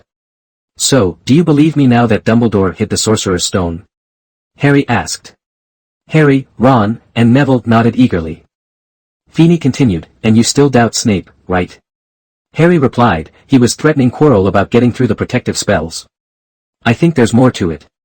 Feeney sighed, I told you before Christmas that Dumbledore's hiding place was filled with magic set by many professors. Did you forget? Harry insisted, but I heard Snape threaten Quirrell myself. Maybe Quirrell has his own protection spells. Feeney shook his head, even if Quirrell set up spells, he couldn't stop Snape. Snape is much more powerful. Only Dumbledore, Flitwick, and Snape are top fighters at Hogwarts. They've proven themselves in battles. Harry, Ron, and Neville looked confused. Feeney added, Quirrell couldn't stop Snape, who also helped protect the Sorcerer's Stone. Your guesses are off. Harry wanted to argue, but I heard it. Feeney replied, you heard part of it. You don't know what was said before you arrived. You're too biased against Snape. Look at it from my angle, Quirrell is the one in trouble, and Snape is there to help protect the stone. Just don't overthink it, especially you, Harry. The stone isn't your concern. The professors will handle it. I can assure you it'll be moved next Tuesday, and everything will be fine. Harry looked surprised. So, if Quirrell can hold off Snape for a week, the stone will be safe. Feeney was shocked that Harry still doubted Snape after all he explained. Gryffindors could be stubborn, thinking the world revolved around them. Frustrated, Feeney decided not to push further. After sending the trio away, he planned to take Puff to Hufflepuff's secret room. Puff had never been there, so Feeney needed him to guide him. Feeney had noted the room's location earlier, so they wouldn't need to go by the mermaid tribe in the Black Lake. After some twists and turns, they finally found the secret cave. Seeing the dark crucible, Finney thought of a legendary treasure, the giant Da Vinci's crucible, known for cooking meat for the brave. Normally, one wouldn't touch such items in the wild, but Finney felt safe knowing Puff could take him back to Hogwarts if anything went wrong. He cast a spell to turn a piece of candy into a spoon. Taking a deep breath, he dipped it into the dark liquid and tasted it, fighting off nausea. Surprisingly, it tasted good, like a delicious broth. After a sip, warmth spread through his body, filling him with strength. He felt more powerful and clear-headed, ready to face challenges calmly. This potion could be even more beneficial for George, Fred, and Jordan. Finney planned to bring them here rather than take the liquid with him, unsure if it would retain its effects outside the crucible. Finney filled Hufflepuff's golden cup with the liquid and, with Puff's help, apparat to the cave in the Forbidden Forest. He placed the gold cup next to the corresponding sculptures. Light burst from the bases of the sculptures, and the ground trembled as Hufflepuff's Chamber of Secrets opened. Feeling relieved, Finney let go of the stress he'd been holding. As the vibrations faded, a crack appeared in the stone wall, revealing a passage. Unlike what he expected, this passage went downward. Hufflepuff seemed to favor underground spaces, like their common room and the kitchen. This smooth passage had no bones or torches, it was pitch black. Fortunately, Finney wore magic gloves, allowing him to illuminate his way while holding his wand. Puff and Egg Roll stood guard, ready to protect him. The tunnel was long, and they had been walking for over 40 minutes without seeing an end. Finney wondered why Hufflepuff built the chamber so deep underground. Finally, after 50 minutes, they reached the end of the tunnel. But it was just a stone wall with no entrance, meaning Finney's long journey might have been in vain. Finney couldn't just walk away. At the end of the tunnel, he spotted a groove in the stone wall shaped like a golden cup. It was clear that Hufflepuff's golden cup needed to be placed there. He was puzzled. The cup was just a piece of tableware used for serving food, and its magic only made meals tastier. Why would Hufflepuff use it as a key? His mind raced, but it only took a few seconds to figure it out. When he inserted the cup into the wall, the stone panel opened without any special effects, just a simple mechanism, like something from 1,000 years ago. So, even without the cup, the wall would still open. Finney suspected that Hufflepuff had chosen the cup as a key simply because she couldn't think of anything else. But he knew that there had to be a reason for it. As the wall opened, Finney stepped into Hufflepuff's Chamber of Secrets. Instead of a hidden treasure room, it looked more like a lounge. He had never been in the Hufflepuff common room, but he had seen a model of it in Dumbledore's office. This secret room resembled it, though it lacked the separate dormitory entrances. There was a double four-poster bed in one corner, similar to those used in Hogwarts dorms. Finney was surprised to find luggage on the bed and no dust on the quilt. This meant someone had been living here recently. Shocked, Finney didn't check the rest of the room for inheritance items. He quickly searched for other entrances but found none. The only way in was through Hufflepuff's golden cup.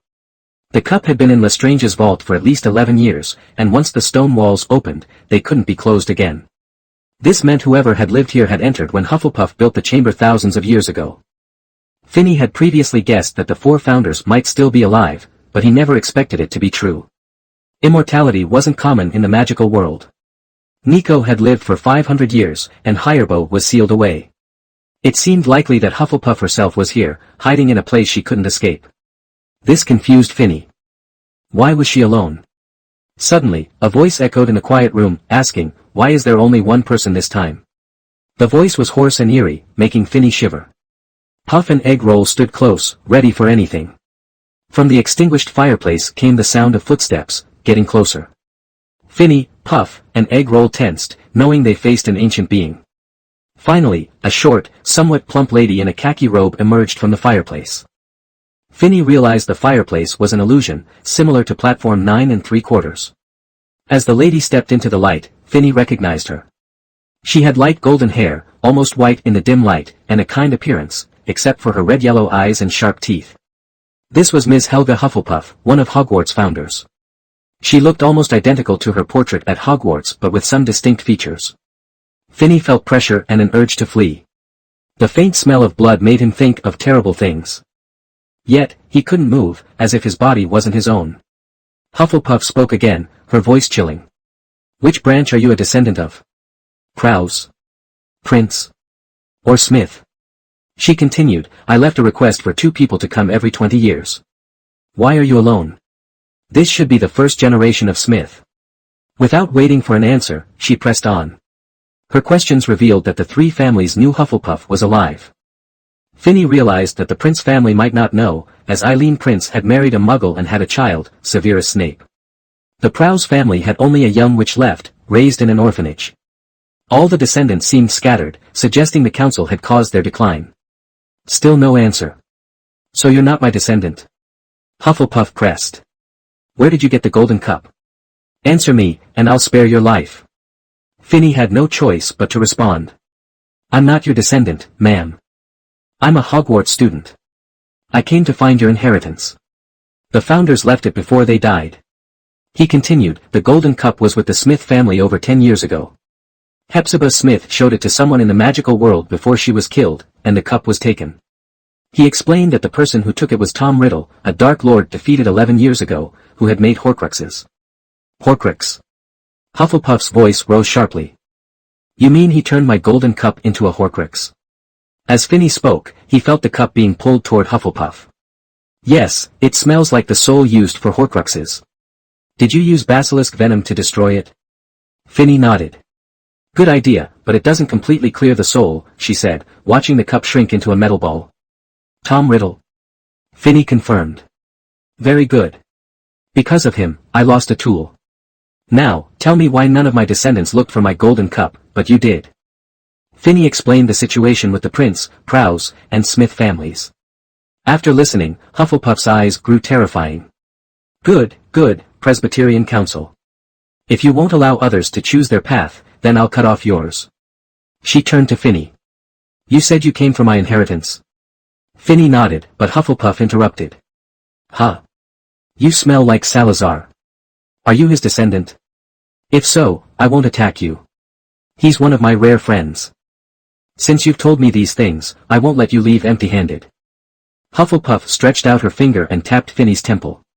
He felt a sharp pain in his head, then everything went black. While unconscious, he suddenly gained special knowledge about Hufflepuff's long life and her current state. It wasn't just her own magic, she also had some of Slytherin's magic.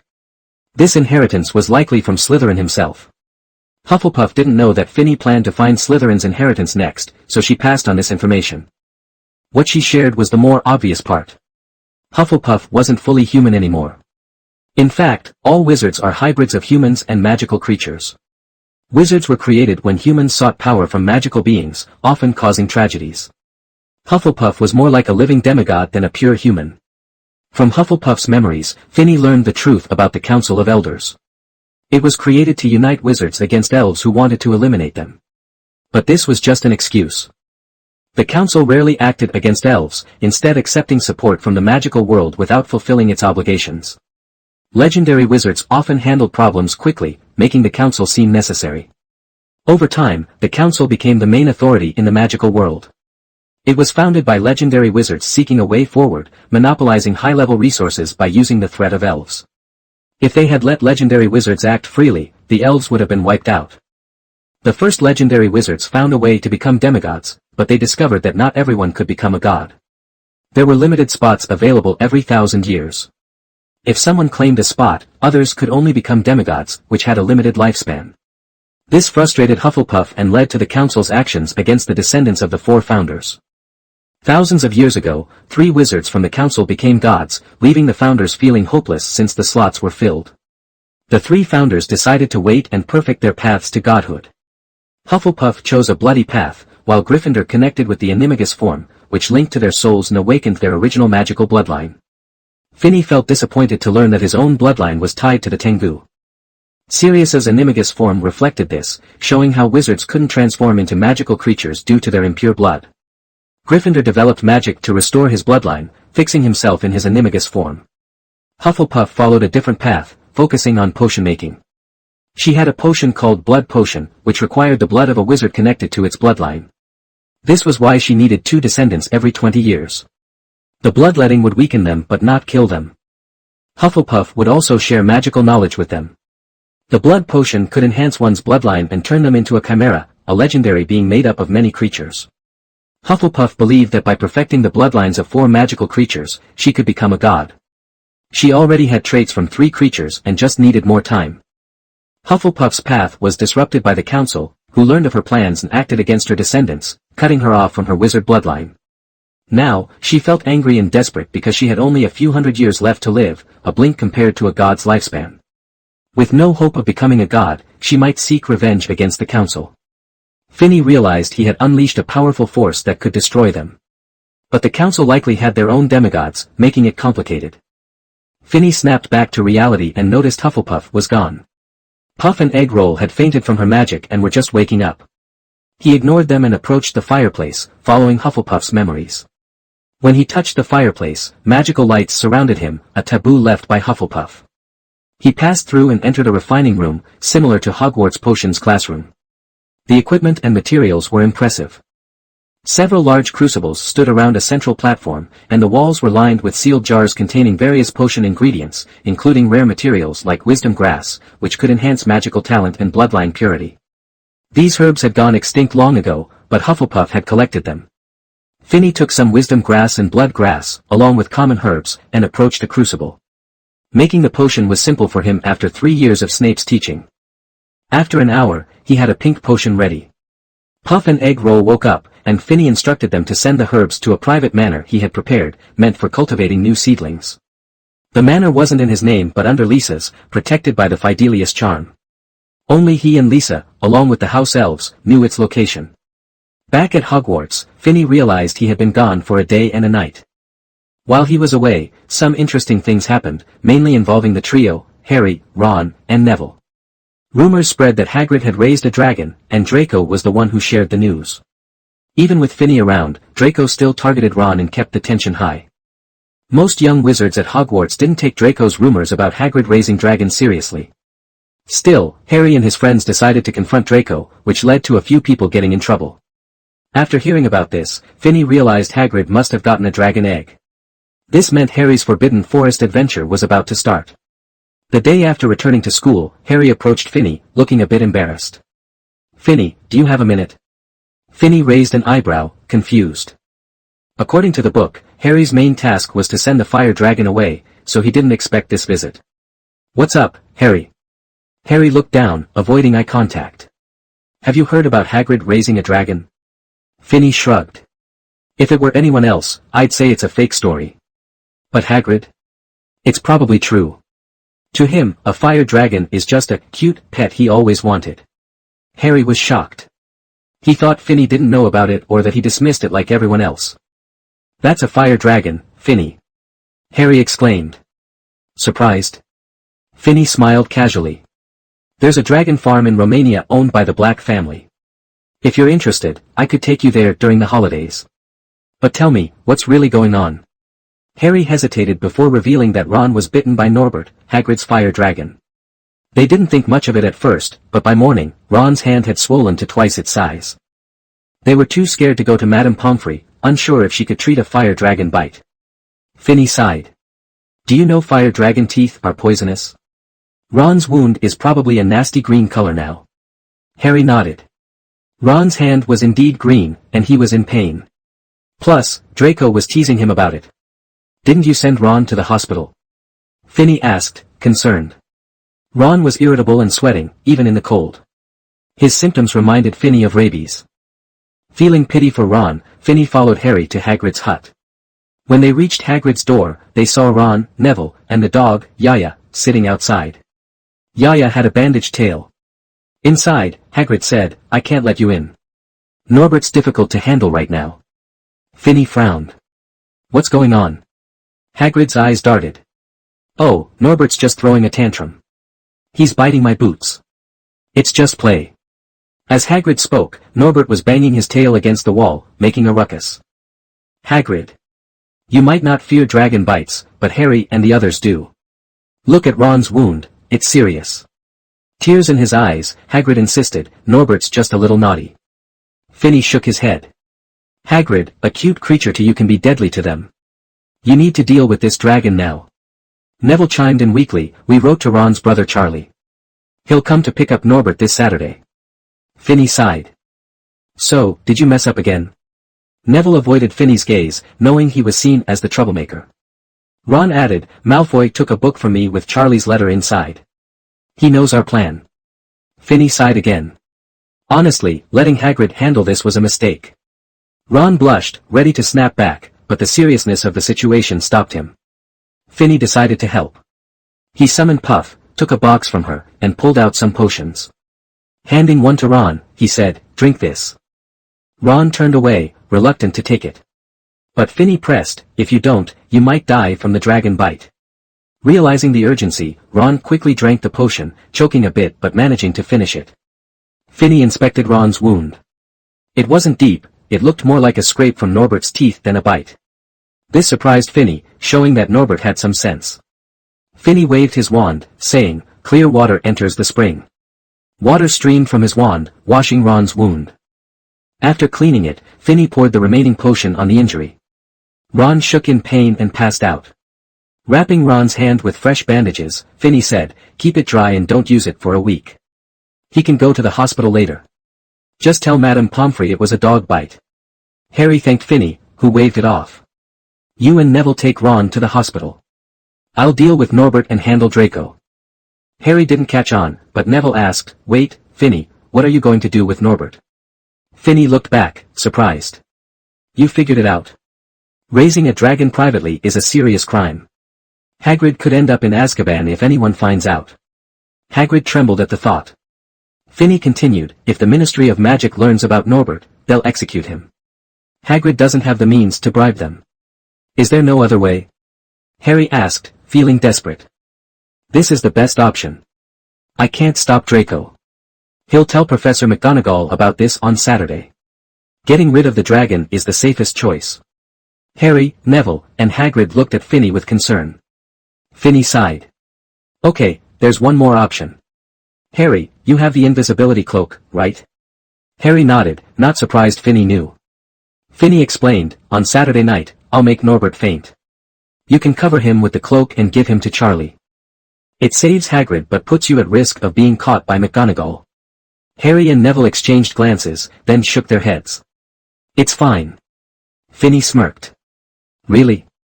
Last time you were confined, you were cleaning trophies or toilets. This time will be worse." He turned to Hagrid. "By the way, Hagrid, any issues in the Forbidden Forest recently?" Hagrid nodded. "I found a unicorn's body there this morning." Harry and Neville gasped. Hagrid explained, "Something killed the unicorn. Normally, no creature attacks such a pure being. Something's wrong in the forest." Finney added, "If you get confined now, you might end up in the Forbidden Forest with Hagrid." Harry and Neville looked alarmed. Hagrid reassured them, "Don't worry. If you're with me or Yaya, no creature will harm you." Finney agreed. "True. The creatures in the Forbidden Forest know Hagrid and respect him." Neville squinted, sensing something deeper in Finney's words. It seemed that Hagrid had an identity that he didn't know about. In the end, Harry and Neville decided to go ahead with their plan. They were set to hand Norbert over to Charlie and send him to Romania on Saturday, even if it meant getting imprisoned or entering the Forbidden Forest. Finney didn't object. This wasn't his issue, and he had no interest in it. If he got involved, he wouldn't gain anything. If things went as in the original story, Harry and the others would run into Professor Quirrell in the Forbidden Forest, which would lead to them getting unicorn blood. But Finney didn't need that. With the Black family's resources, he could easily get rare magical materials. Plus, his system mall sold unicorn materials, although he hardly used them. Unicorn feathers are often used for wand cores, and unicorn blood is key for some rare potions. However, if taken raw, it can poison a wizard, causing weakness and dependence. Because of this, Finney didn't care if Harry and the others moved Norbert, as long as they stayed safe. After all, he still needed Harry to fight the mysterious man. He didn't want to be pushed into a confrontation that could lead to trouble without any benefits. But when Saturday arrived, Finney couldn't sleep. He worried about whether his presence would change things. Hagrid still had the dragon, Quirrell was still possessed, and the mysterious man still wanted unicorn blood. Nothing seemed different. However, he had made changes. He freed Sirius early and destroyed many horcruxes. As someone not in the original story, he wondered if his actions would have unforeseen consequences. The weather was terrible, with dark clouds overhead, perfect for what was about to happen. Finney knew Dumbledore was aware of tonight's events. Otherwise, Charlie and the others wouldn't be able to approach Hogwarts. After seeing the control center in Dumbledore's lounge, Finney was even more convinced. He waited in Hagrid's hut for Harry and the others, who arrived later than expected. Apparently, Peeves had been causing trouble in the hall. Ordinary magic doesn't work on fire dragons, but Finny had a potion ready to anesthetize Norbert. After injecting it into the meat, he fed it to the dragon. Once Norbert was out cold, Hagrid placed him in a large wooden box. "I've packed plenty of mice and some brandy for the trip," Hagrid said, sounding downcast. "I even included his teddy bear so he wouldn't feel lonely." Finny shook his head. He doubted a fire dragon would care for a teddy bear. The potion he used would keep an adult dragon asleep, so Norbert, being young, would be fine. But Finny kept his thoughts to himself. Hagrid's childlike nature meant he should be allowed to grieve. "Goodbye, Norbert. Mom will always remember you," Hagrid said, wiping away tears. Harry and Neville quickly covered the box with the invisibility cloak and climbed in. Finny watched and sighed. "Wait." Harry poked his head out, looking confused. "You're moving the box like this. How will you get it up the stairs?" Harry knew they had a problem. Finny shook his head and waved his wand. "Wingardium Leviosa." The box floated up effortlessly. "You should remember this spell, you used it to defeat trolls." Harry and Neville exchanged embarrassed glances, realizing they had forgotten about magic. "Let's go. My magic will last a while. Just remember to use your own too." Harry nodded, and they left under the cloak. Finny waited in Hagrid's cabin, unsure how long it would take them.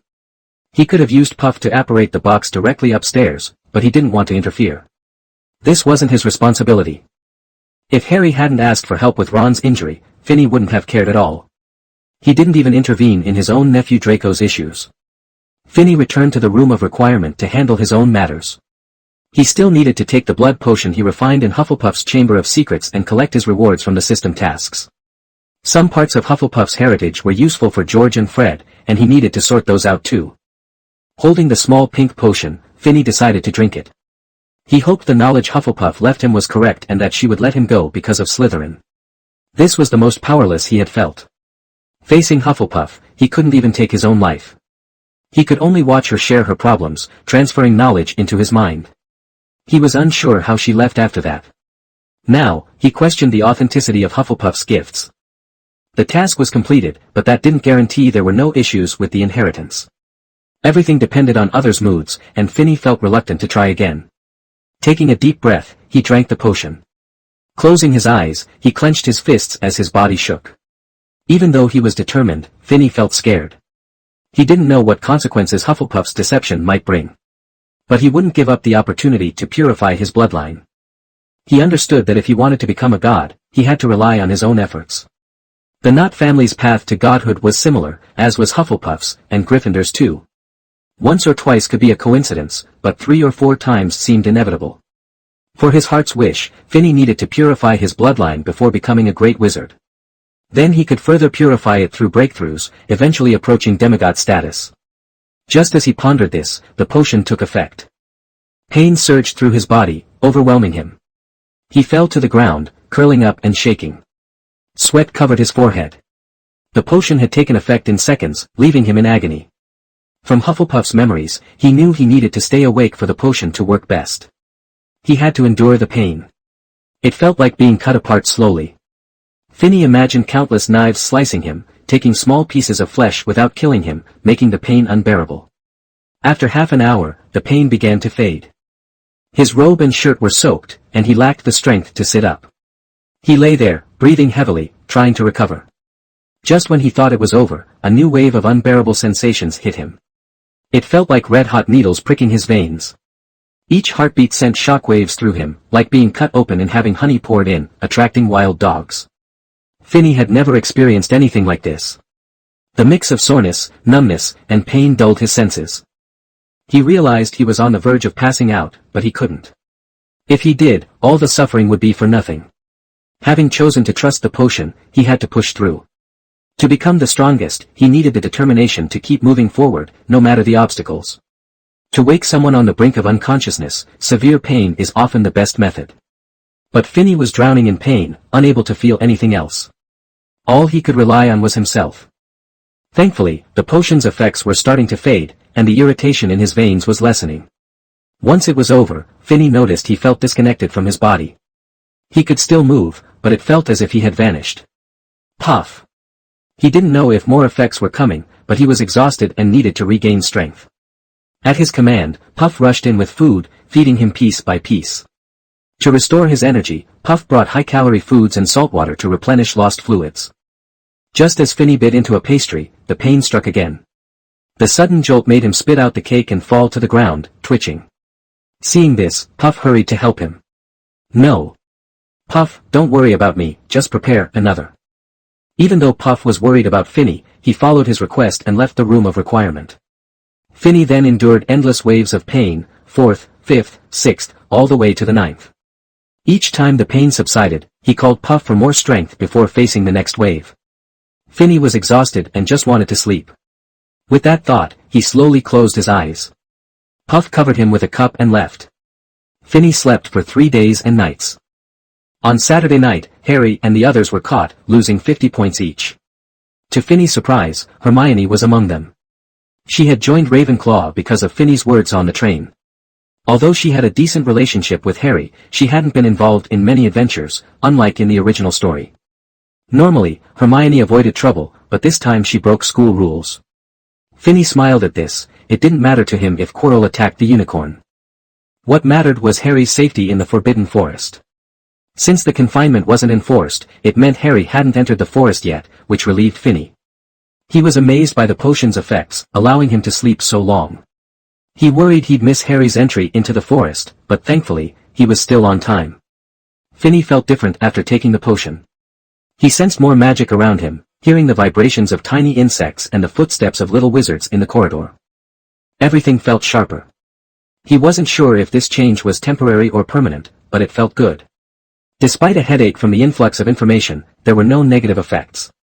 While others might need time to analyze their bloodline changes, Finny had a system that could scan his body and generate character cards. Opening his personal list, he saw his character card. Name Phineas Walburga Black Jr. House Slytherin. Admission date September 1st, 1989. Exploration attributes 30%. Bloodline 70%. Equipment magic gloves. Talents magical vision, magical body, third eye, sight, snake tune, magical perception. Magic spells common spells, animagus, cat, shadowless blade, unforgivable curse, patronus charm, evocation magic, soul stone. His bloodline progress had increased from 50% to 70%. Along with magical vision and magical body, he gained a talent called magical perception, which allowed him to sense everything around him in detail. Finny was also eager to collect mission rewards he had delayed. He checked the task list for a mission he completed a week ago. It was about finding and inheriting the legacy of the 4 legendary wizards who founded Hogwarts. The 3rd stage was done, and he had completed the proficiency level of the apparition spell. Now he was starting the 4th stage, earning legilimency and occlumency. Finny was pleased with the rewards. Apparition would be useful in battle. While it could split, it was still reliable. The rewards were vital for becoming a great wizard since they involved memory manipulation. Finny, already interested in Slytherin's heritage, became even more eager for this reward. But he knew he needed a plan. There was a basilisk in Slytherin's Chamber of Secrets. While it was said to be controlled by snakes, Harry had also struggled to control the basilisk. Finny wasn't sure how the basilisk would react to him accepting the inheritance, so he needed to prepare. He remembered he had a task he had forgotten about and quickly checked the task list. Sure enough, he found it. How can a host who wants to become the most powerful wizard not achieve anything in academic research? Publish 5 academic articles in the wizarding world and be recognized by authoritative wizards. Mission reward, legilimency and occlumency. The rewards were the same as the final stage of the legacy task. One was mastery, while the other was proficiency. This discovery dampened Finny's enthusiasm for rushing to the Chamber of Secrets. System. I am here. Why are the rewards for both tasks the same? During system monitoring, a response problem exists. No task errors were found. The process complies with regulations. Finny, still frustrated, continued, but having the same reward means I lose one. Did the system embezzle my reward? This system is an intelligent program. There's no chance of reward corruption. If your mood fluctuates significantly, you might abandon the system. Danger. Danger. After analysis, the same rewards will provide unique experiences, accumulating proficiency for legilimency and occlumency. They are not counted as duplicates. Due to your confusion, this explanation is provided. If this issue occurs again, no further explanations will be given. After that, the mechanical voice faded from Finney's mind. Finney was surprised by the system's upgrade and the appearance of an intelligent assistant. He knew that in the magical world, items with their own consciousness could be dangerous. Fortunately, he learned that the duplicate rewards wouldn't harm him. In fact, they seemed better. With the system upgrade, he could only earn gems from class performance. Reading wouldn't grant him gems, just a few experience points. Although those could improve spell proficiency, his current spells were at a low mastery level. Finney felt uneasy knowing he gained experience from magic spells, while reading only gave general points. Compared to others, legilimency was easier, but occlumency required someone to use legilimency on him, which was unreliable. Now, completing these two tasks would simplify everything. Publishing 5 academic papers wouldn't be difficult. With Ravenclaw's magic text inheritance, Gryffindor's transfiguration experience, and Hufflepuff's potion knowledge, he could easily publish recognized papers. For instance, his invention of energy-shaping magic could be divided into several articles. As long as he didn't publish the soul stone or final parts, he wouldn't lose anything. Evocation magic was simply casting spells on elemental energy, excluding the last part. Many powerful wizards had this skill but lacked systematic summaries. This technique was useful for lower-level wizards, especially in duels, allowing them to transform elements for various effects. Finney could write articles on silent and wandless casting, battle formations, alchemy, potions, and more. After a quick recap, Finney realized he had grown powerful over the past 3 years. Now, many adult wizards might not stand a chance against him, and even weaker ones could get hurt if they weren't careful. On Friday morning, Finney got a letter from Lisa. They had located the vampire reformists' base camp. Meanwhile, Harry and the others were informed of their confinement starting at 11 that night. Finney had planned to follow Harry into the Forbidden Forest to protect him from the mysterious man's attack. But now he faced a choice. Lisa had found the vampire base camp and could go there anytime. Normally, it would make sense to follow Harry first and then meet Lisa afterward.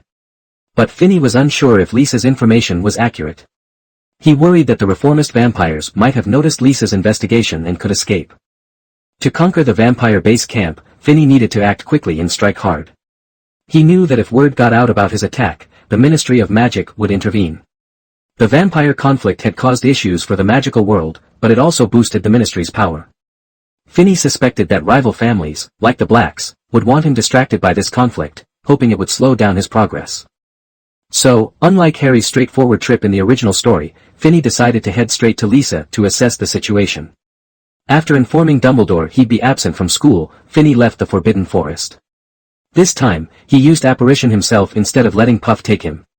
Finney noticed that using apparition felt different from Puff's magic.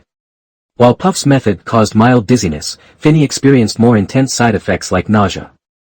If he hadn't endured the pain of the blood potion, he might have thrown up upon arriving at the potion shop. Lisa had been waiting at the shop since sending her owl that morning. She stepped out as soon as Finney arrived. "Master, are you okay?" she asked, noticing his pale face. "I'm fine," Finney waved off her concern. "Just some aftereffects from the curse." "Operating?" Lisa guessed. Finney nodded. "You shouldn't use that magic yet. It can harm your body," she warned. Finney was surprised, he hadn't known. Normally, he wouldn't have access to apparition until he received proper training at Hogwarts. But thanks to the system, he had learned it early. Lisa's warning was timely. If she hadn't seen him use apparition, he might have ignored the risks. He decided to avoid using it again until he was fully grown. "Let's go inside," Finney said, calming down. Inside the Silver Moon potion store, many of Finney's werewolves waited for his command to begin their final attack. They had been hunting the reformist vampires since Finney ordered it last year, and now they were eager for revenge. "Lisa, you found the reformists' base camp?" Finney asked, ignoring the werewolves' anxious looks. Lisa nodded and handed him several parchments. "Do you remember the vampires we captured last year? The ones who ambushed us?" Finney replied. "Yes. After interrogating them, we learned they weren't part of the reformists. Your attack forced some vampires to team up with the reformists to ambush us. And what does that have to do with the base camp? Because of them, we discovered many hidden strongholds of the reformists. One is in the Forbidden Forest near Hogwarts. It's not ideal, but they're keeping an eye on Dumbledore." Finney smirked. They think they can watch Dumbledore. Do they take him lightly? He's the greatest wizard alive. Lisa agreed, continuing, as we pressed the reformists, they had to establish new strongholds. Finney understood. The reformists aimed to overthrow wizard control and needed strongholds to survive. They likely regretted kidnapping Finney, as it brought him as a fierce enemy. While Finney pondered, Lisa explained how they connected the new strongholds to the main base camp. They had used muggles to scout and confirmed that the 8th and 9th floors of a castle might be the base. Finney didn't ask about the muggles' fate, he knew they wouldn't survive. He felt no sympathy for them. Let's get ready to leave in half an hour. We'll attack with full force, Finney ordered. He took a deep breath and addressed the werewolves, who were not all under his command but included some team leaders. The half hour was for them to rally their forces. Finney didn't want a repeat of the last ambush, so he planned to crush the reformists decisively. With confidence, the time came to set out. Under Finney's orders, the Silver Moon potion store fell silent. No sound could be heard, not even a pin drop. All of Finney's forces moved toward the reformists' base camp for the final battle. Finney had controlled the Black family for 11 years, gathering power that other magical families envied. Now, he was revealing his strength, which would intimidate others. As they arrived at the base camp, Finney's men surrounded the castle. Wizards raised their wands high, casting barrier spells, clearly signaling to the vampires inside, they were surrounded. There was only one outcome, either the vampires would be defeated, or they would defeat Finney's forces. There would be no other end to this battle. Rumors spread quickly through the European wizarding world that Finney had sent troops to surround a forest in France. When the heads of pureblood families heard this, they cursed, "What a madman." They thought Finney was crazy for nearly wiping out the vampire family after they had kidnapped him. Finney, however, was unaware of their thoughts and didn't care. He had never taken these families seriously. He noticed that they lacked any plans to recruit or develop their own forces, relying instead on their bloodlines and wealth, as if purebloods were inherently superior to mixed bloods. Realizing this, Finney focused on his own troops and ignored the hostile pureblood families. He still respected families like the Lestranges and the Blacks due to their legendary wizards. Troops are handy, but against legendary wizards, they can't withstand even a simple spell. Now, Finney and Lisa led their army of wizards to the castle suspected to be the vampire reformists' base. They surrounded it and set up a magical barrier to prevent anyone from escaping. Once the barrier was complete, it signaled the start of the attack. Finney raised his wand in one hand and the soul stone in the other. "The flames are blazing," he shouted, sending a fireball toward the castle. The sky lit up as fireballs flew from all directions, igniting the forest in orange. The heat was intense, creating a mist that distorted their vision. This spectacular display was just the beginning of Finney's plan. He lifted the soul stone, channeling magic through his wand into the fireballs, merging them into a massive fire curtain. The curtain transformed into a giant phoenix made of flames, capable of being reborn from the ashes unless all the surrounding flames were extinguished. Under Finney's control, the flaming phoenix charged at the castle, causing a massive explosion upon impact. Smoke and dust filled the air, creating a mushroom cloud over the castle. As the flaming phoenix struck, the werewolf wizards surged forward, wands raised high. This marked the start of the war. For the vampires inside, the attack was sudden and overwhelming. Most were resting during the day when the castle caught fire. As they woke, they saw the werewolves surrounding them and tried to apparate away, but Finney had anticipated this. He set up a barrier to block all forms of magical escape, trapping the vampires inside. They had no choice but to fight. Just as the vampires discussed their next move, the flaming phoenix crashed into the castle. Many low-level vampires perished, while higher-level vampires were seriously injured. The remaining high-level vampires, including the castle's ancestor, retaliated. Green spells flew through the ruins. Seeing this, Lisa pulled Finney down to avoid incoming spells. She cared more about Finney's safety than the werewolves, urging him to retreat. But Finney refused. The werewolf wizards were his loyal forces, and he couldn't abandon them after years of effort. He realized he had underestimated the vampire reformists and their legendary ancestor. He knew his magic and skills wouldn't stand a chance against such power, but he couldn't just watch as his wizards fought for their lives. Struggling against Lisa's grip, he rushed toward Dracula, the angry ancestor. "Phineas Black, you deserve to die." Dracula growled. Finney shrugged, tightening his grip on his wand. "What? Did I kill someone important to you? You should have expected this outcome." Dracula ignored the provocation and advanced on Finney. When I learned you wanted revenge, I prepared low-level vampires to quell your anger. Even if you destroy our strongholds, I won't care. Dracula grew furious. You found this place, destroyed it, and killed her. I can't tolerate this, Blake. Just because I show you respect doesn't mean I'm weak or easy to bully. Suddenly, Dracula vanished and reappeared next to Finney, trying to grab him and tear him apart like he did with the werewolf wizards. Luckily, Finney had layered armor spells to block the attack. Dracula's speed was incredible, so fast that it looked like he simply vanished. In wizard duels, taking the initiative is crucial. The first to act can control the fight and cast spells first. A wizard's level comes down to magic power, perception, and control. Even a powerful curse like the Killing Curse can take down a legendary wizard if the caster has enough magic. Finney couldn't use the Killing Curse now. Although he had the upper hand with his armor spell, he didn't want to resort to that kind of magic. The Killing Curse requires a deep desire to kill and can affect the user's mind and soul over time. Finney wanted to avoid that. Instead, he cast a Silent Coma spell. Silent spells are faster and prevent the opponent from knowing what's coming, forcing them to dodge. Finney knew his spell wouldn't hit Dracula, whose speed rivaled Apparition. Even if it did, vampires have some magic resistance. As Dracula dodged, Finney cast a second spell. He raised his wand, and a stone wall rose around them, forming a circular arena. Dracula realized this was to trap them both. The walls began to close in, creating a roof over the Colosseum. Trapped, Dracula charged at Finney again, knowing he could break Finney's armor spell. Dracula lunged at Finney, aiming to stab him. Just then, a flame appeared, blocking the attack. It was the Flame Phoenix, which had previously exploded at the castle. Dracula was confused as the Phoenix protected Finney. While Dracula hesitated, Finney was quick to act. He pointed his wand at the ground and summoned a hand made of earth to grasp Dracula. The Flame Phoenix rushed at Dracula, but he finally took out his wand, made of bones and rubies, and created a wind barrier, sending the Phoenix flying.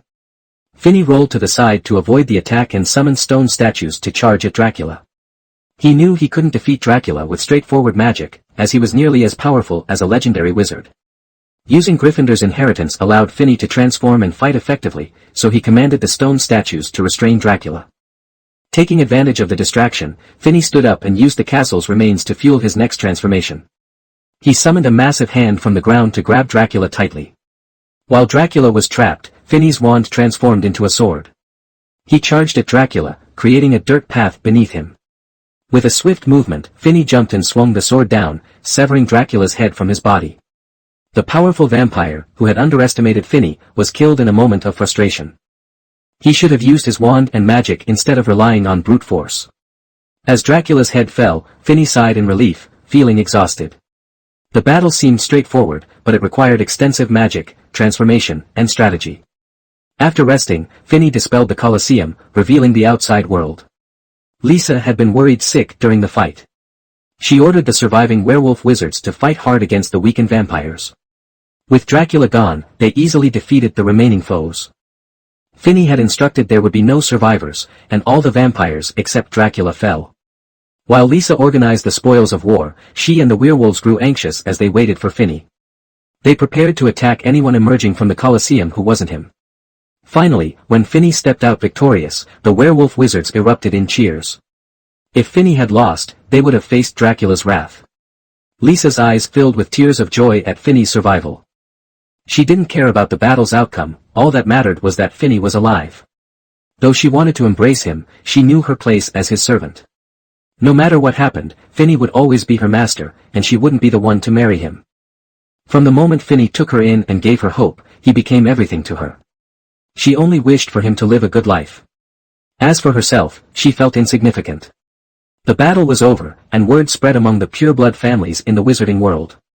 What? You mean Little Black defeated a vampire ancestor all by himself? The head of the rich family was shocked. He asked his subordinate to confirm the news, unable to believe it. A wizard from the rich family knelt before him. Yes, sir. Phineas Black defeated a vampire ancestor. Many witnesses confirmed it. He fought alone. The rich family head's calm demeanor shifted. Are you sure it's that ancestor? Niklaus? Elijah? Edward? Rebecca? Or Jonathan from Hogwarts? The wizard shook his head. No, sir. The ancestor defeated by Phineas Black is someone else. What? It can't be Lilith, who has been sleeping all this time. If he really defeated her, our rich family, the Lestrange family, and the Elders' Council would all support him.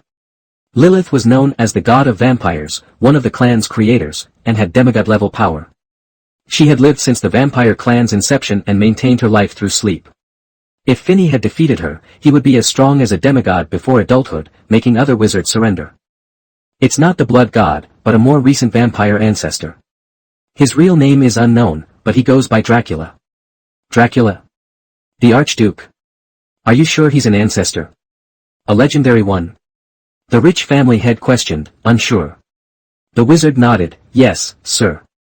He's definitely an ancestor, and his strength rivals that of a legendary wizard. So, you're saying that kid from the Black family is a legendary wizard before reaching adulthood?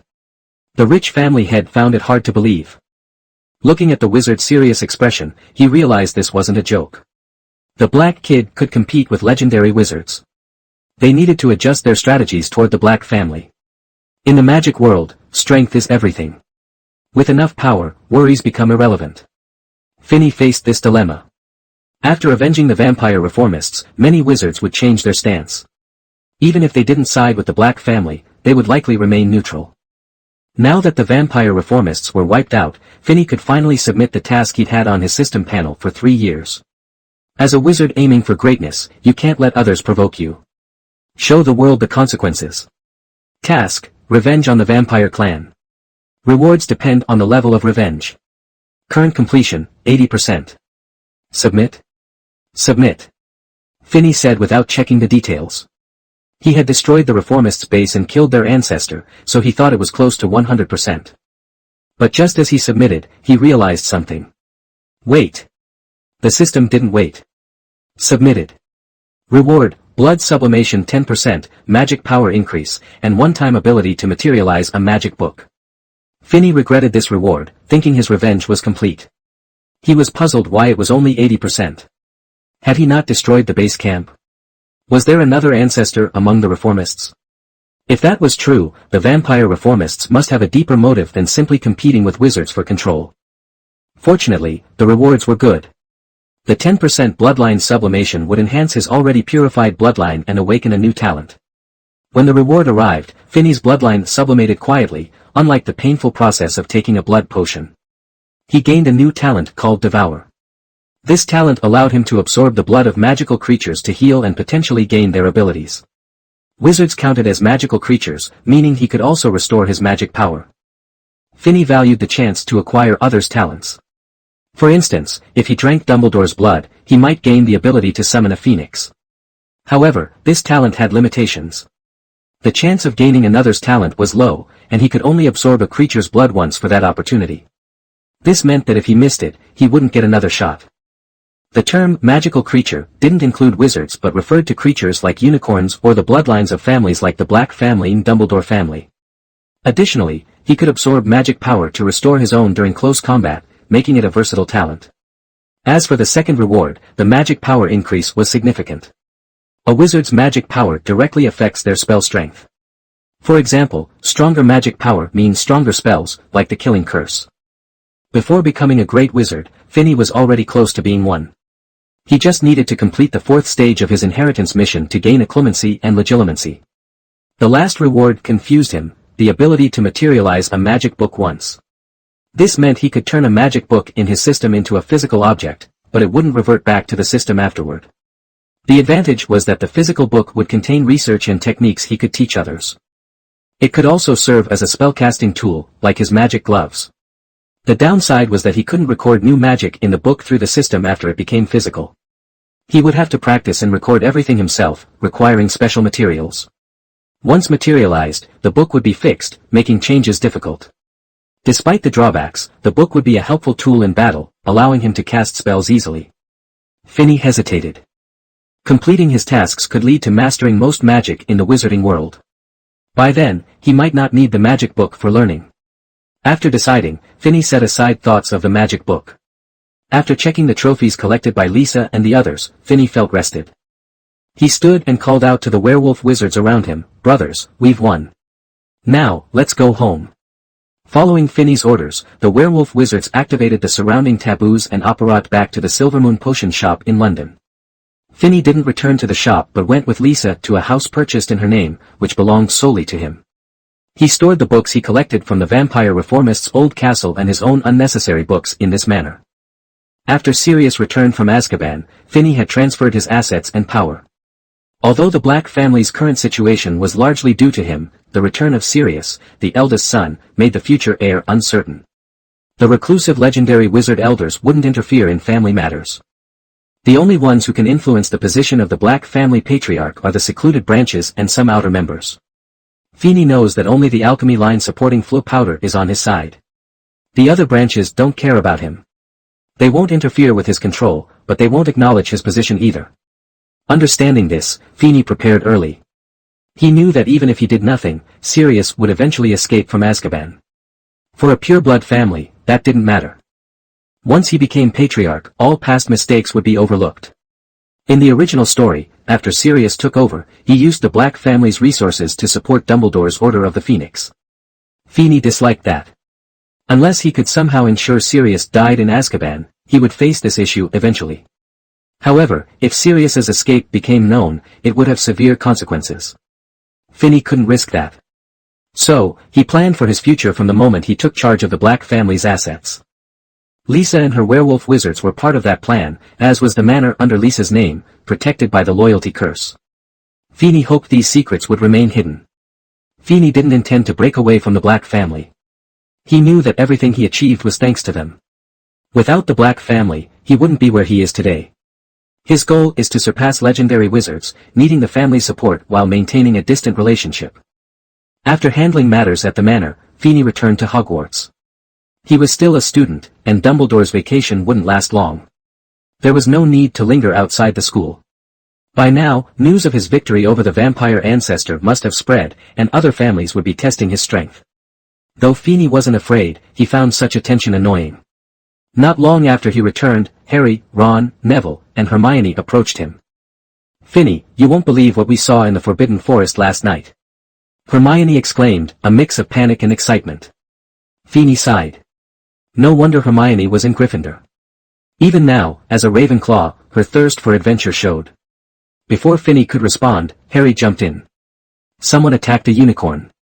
I saw him." Harry's voice trembled, clearly shaken by the experience. "He was a cloaked man, lying on the unicorn and drinking its blood. Then my head hurt, and I met a centaur." Finney raised Harry's hair to check his lightning-shaped scar.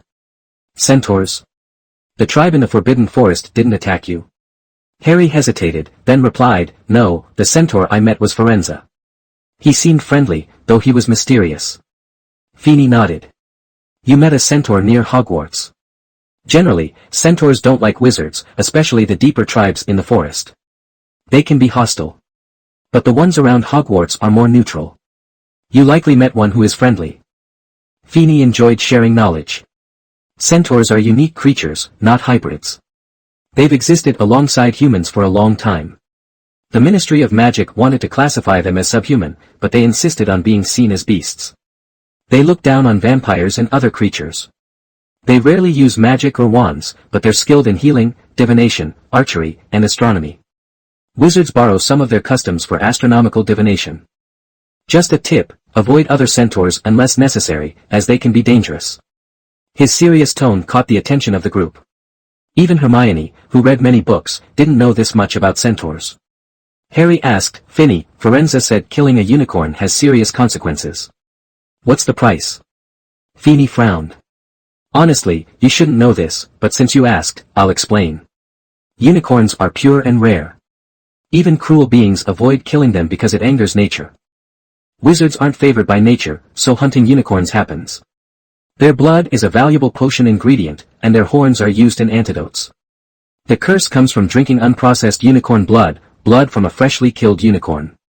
It's toxic. Consuming it puts you in a state between life and death, making you dependent on it. If you stop, you die. This curse also affects the soul." Harry looked puzzled. "But Firenze said the curse can be lifted with the elixir of life." Finney shook his head.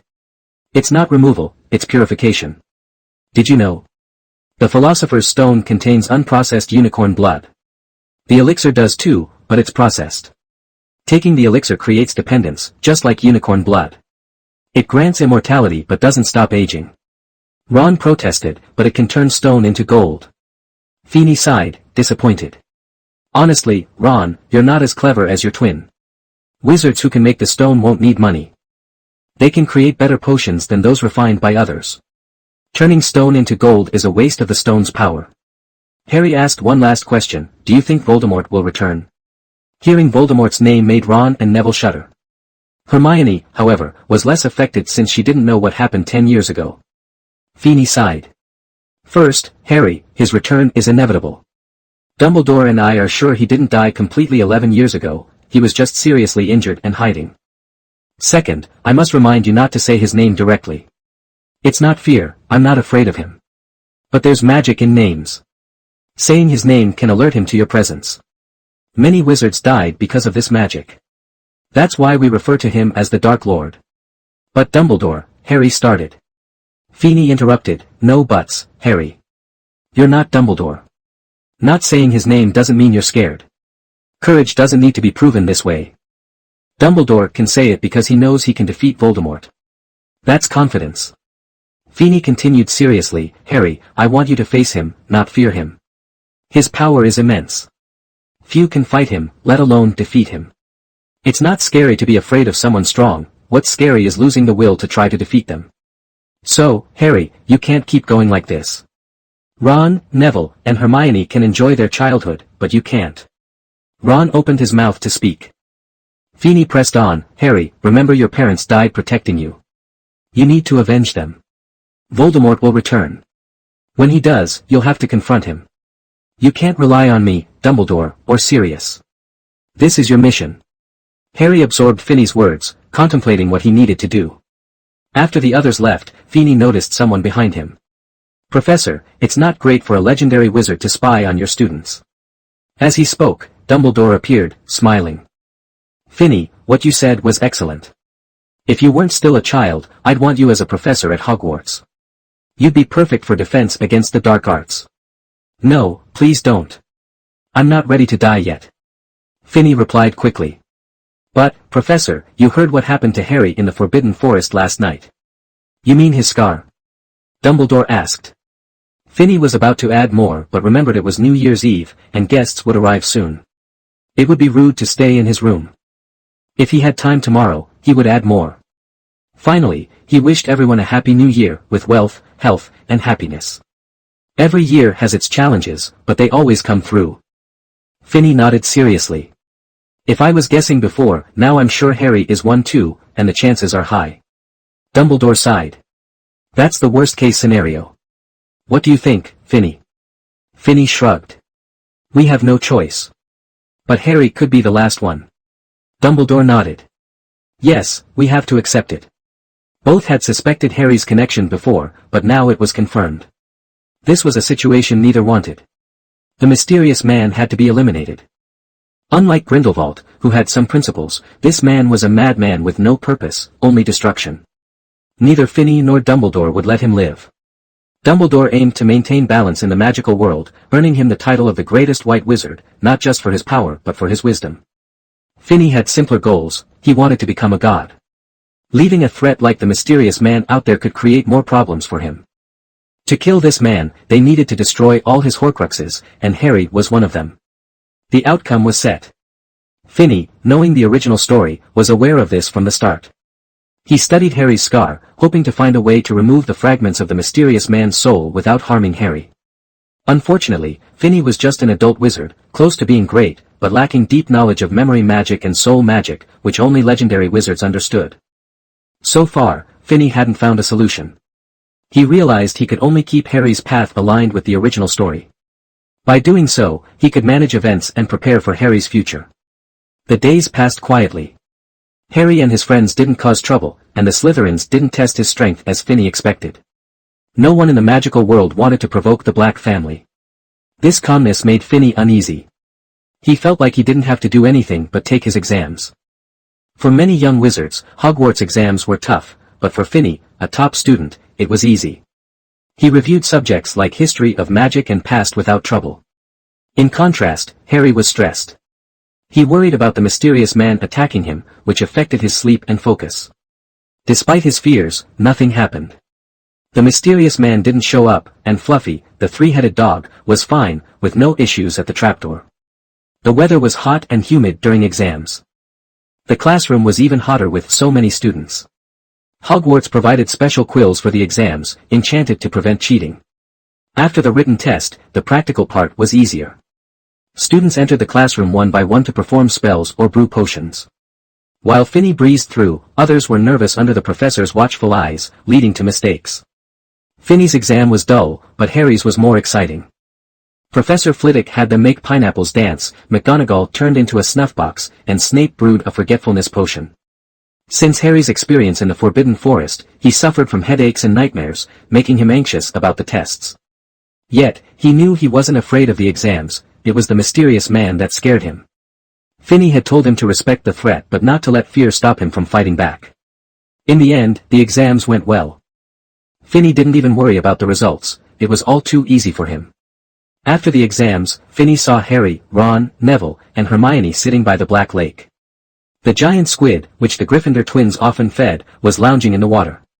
Suddenly, Harry jumped up and ran toward Hagrid's hut. Finny realized Harry had figured out something was off about Hagrid's dragon eggs. Amused, he approached the twins. Tonight, Harry and his friends would venture to the fourth-floor room to confront Professor Quirrell for the Philosopher's Stone.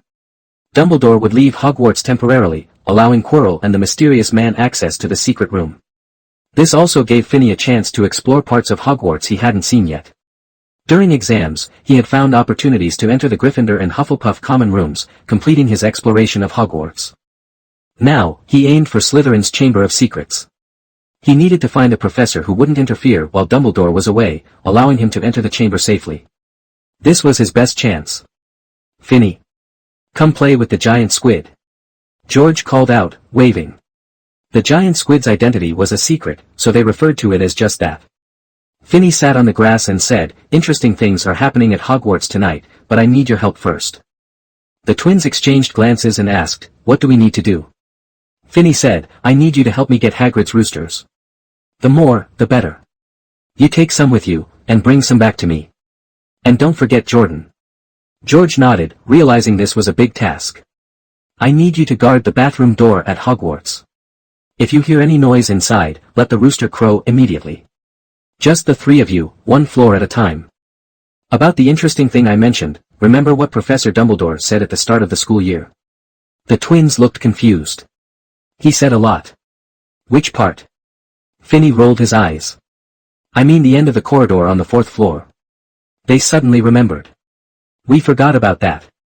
They had previously planned to explore it, but other events distracted them. Finny continued, that room is a trap set by Dumbledore for someone, a trial for Harry. If nothing changes, Harry will go there tonight. Isn't that interesting? Of course it is. We're going tonight too. Fred exclaimed, but then realized something. Wait. George, calmer, caught on faster. You guessed we'd take risks if you told us this, so you want us to guard the bathroom all night? Finny smiled and nodded. Not all night. If nothing unexpected happens, I'll return after Harry's done, and then we can check out the fourth floor corridor. I'm curious about the traps too. After finalizing their plan, the twins went to steal roosters from Hagrid while Finny prepared to enter Slytherin's Chamber of Secrets. Facing the basilisk, he couldn't be unprepared. The roosters were part of his strategy. He also had a pair of enchanted eyes. He knew the basilisk's gaze could kill, but with the right medium, it could only petrify. These eyes, made by Tony, were meant to block the deadly curse, though their effectiveness was uncertain. Finny planned to use Puff as a backup. If he got petrified, Puff would come and take him back to the Black family home, where there was a potion to reverse the petrification. Once ready, Finny watched Harry and the others find Professor McGonagall before heading to the fourth floor. He then approached the abandoned bathroom on the third floor, known as Moaning Myrtle's bathroom. Upon entering, he heard Myrtle crying. She was sitting on the toilet tank, her head down. Ah, there's one. What do you want to do? Throw things at me. 5 points for hitting my head, 3 for hitting my body, and nothing for missing. Finny sighed at Myrtle's bitter tone. He felt sorry for her. Despite her talent, she had been bullied and ended up crying alone in this bathroom. At that moment, the mysterious man Riddle had found the record of Slytherin's chamber, trying to open it, which led to the basilisk's release and Myrtle's tragic fate. Myrtle had been crying in the bathroom, leaving it abandoned and bullied by Peeves and other wizards at Hogwarts. Feeney sighed, looking at the ordinary sink in the center. After inspecting it, he spotted a small snake carved on the copper faucet. He realized he had found the entrance to the secret room. He knew the faucet wouldn't produce water, as mentioned in the original story. Feeney focused on the small snake and spoke in a snake accent. Unlike Harry, he didn't need to see the snake to speak it. A strange hissing sound escaped his mouth, signaling the entrance would open. Suddenly, the faucet emitted bright light and began to spin. The pool vanished, revealing a thick pipe wide enough for a person to pass through. Taking a deep breath, Feeney slid down the pipe, feeling like he was on a dark, endless slide. He noticed smaller pipes branching off in all directions. As he descended, Feeney judged he was heading toward the house elf graveyard below the kitchen. Just when he expected to keep sliding, the pipe ended. Stepping out, he found himself in a humid, dark stone tunnel. The height barely allowed him to stand, and the dirt from the slide made him uncomfortable. He wished for a hot bath. Feeney closed his eyes, sensing his surroundings. This must be underground in the Black Lake, he thought, lighting up his glove and moving forward. The tunnel was dark, and the light from his glove only illuminated a small area. His shadow danced on the walls, creating an eerie atmosphere. Suddenly, he heard a click at his feet, a mouse skull. Many small animal bones surrounded him, making the silence feel even more ominous. Normally, Feeney wouldn't care about these bones, but in this moment, they felt frightening. He realized his inner strength wasn't as strong as he thought. Despite his calm demeanor in past battles, fear crept in now. After taking a few deep breaths to steady himself, he pressed on. Turning a corner, he was shocked by what he saw. A massive snake shed lay coiled at the tunnel's end. It was green and bright, clearly from a highly venomous snake. The shed skin was at least 20 feet long, hinting at the basilisk size. Despite the bones he had seen earlier, the snake shed didn't seem as scary now. Visual perception can greatly impact emotions. As he walked past the shed, Feeney saw a stone wall with two giant snakes intertwined, their eyes set with sparkling emeralds. This wall reminded him of something he had read. The entrance to Slytherin's secret room had likely been modified over the years. Open! Feeney hissed, and the moment he did, the stone wall shifted. The snake statues moved apart, revealing an entrance. Inside was a dimly lit room, not a tunnel. Stone pillars with entwined snakes supported the ceiling. Long shadows danced in the greenish light. Feeney drew his wand, stepping carefully. He didn't know if the basilisk was awake or sleeping. If it was awake, controlling it would be difficult. Reaching the end of the room, he saw a massive statue pressed against the dark wall. Feeney had to tilt his head back to see the old face carved into it. It looked like a monkey, with a long beard nearly touching the statue's hem. Two gray feet stood on the damp ground. Feeney took a breath and said loudly, "Speak to me, Slytherin, the greatest of the Hogwarts Four." He wasn't sure if this would work, but he remembered seeing it in the Harry Potter movies. As he spoke, the statue's face began to move. It opened wider, forming a large black hole. Something seemed to shift within the statue's mouth. Feeney stepped back, making room for the basilisk, continuing to speak in a snake accent, "Close your eyes, the treasure left by the great Slytherin." Not knowing the basilisk's name made direct control difficult. He could only act under Slytherin's name. Then, a massive object fell to the ground, shaking the secret room. It was the basilisk, the king of snakes, uncoiling from deep inside Slytherin. Surprisingly, the basilisk emerged with its eyes closed, behaving obediently. This gave Feeney a chance to observe the creature. The basilisk was crystal green, glowing with a poisonous sheen. Its body was as thick as an oak tree, resting its head on its coils, waiting for Feeney's command. Occasionally, it hissed softly, indicating hunger. Feeney frowned. Slytherin likely hadn't planned for the basilisk to find food. The bones in the previous tunnel confirmed this. Now, the basilisk was hungry. Feeney guessed there might have been a passage to the Forbidden Forest, where it could hunt freely. However, the path might have been blocked during renovations, or Riddle's accidental death of Myrtle decades ago could have led to the basilisk being ordered to stay put.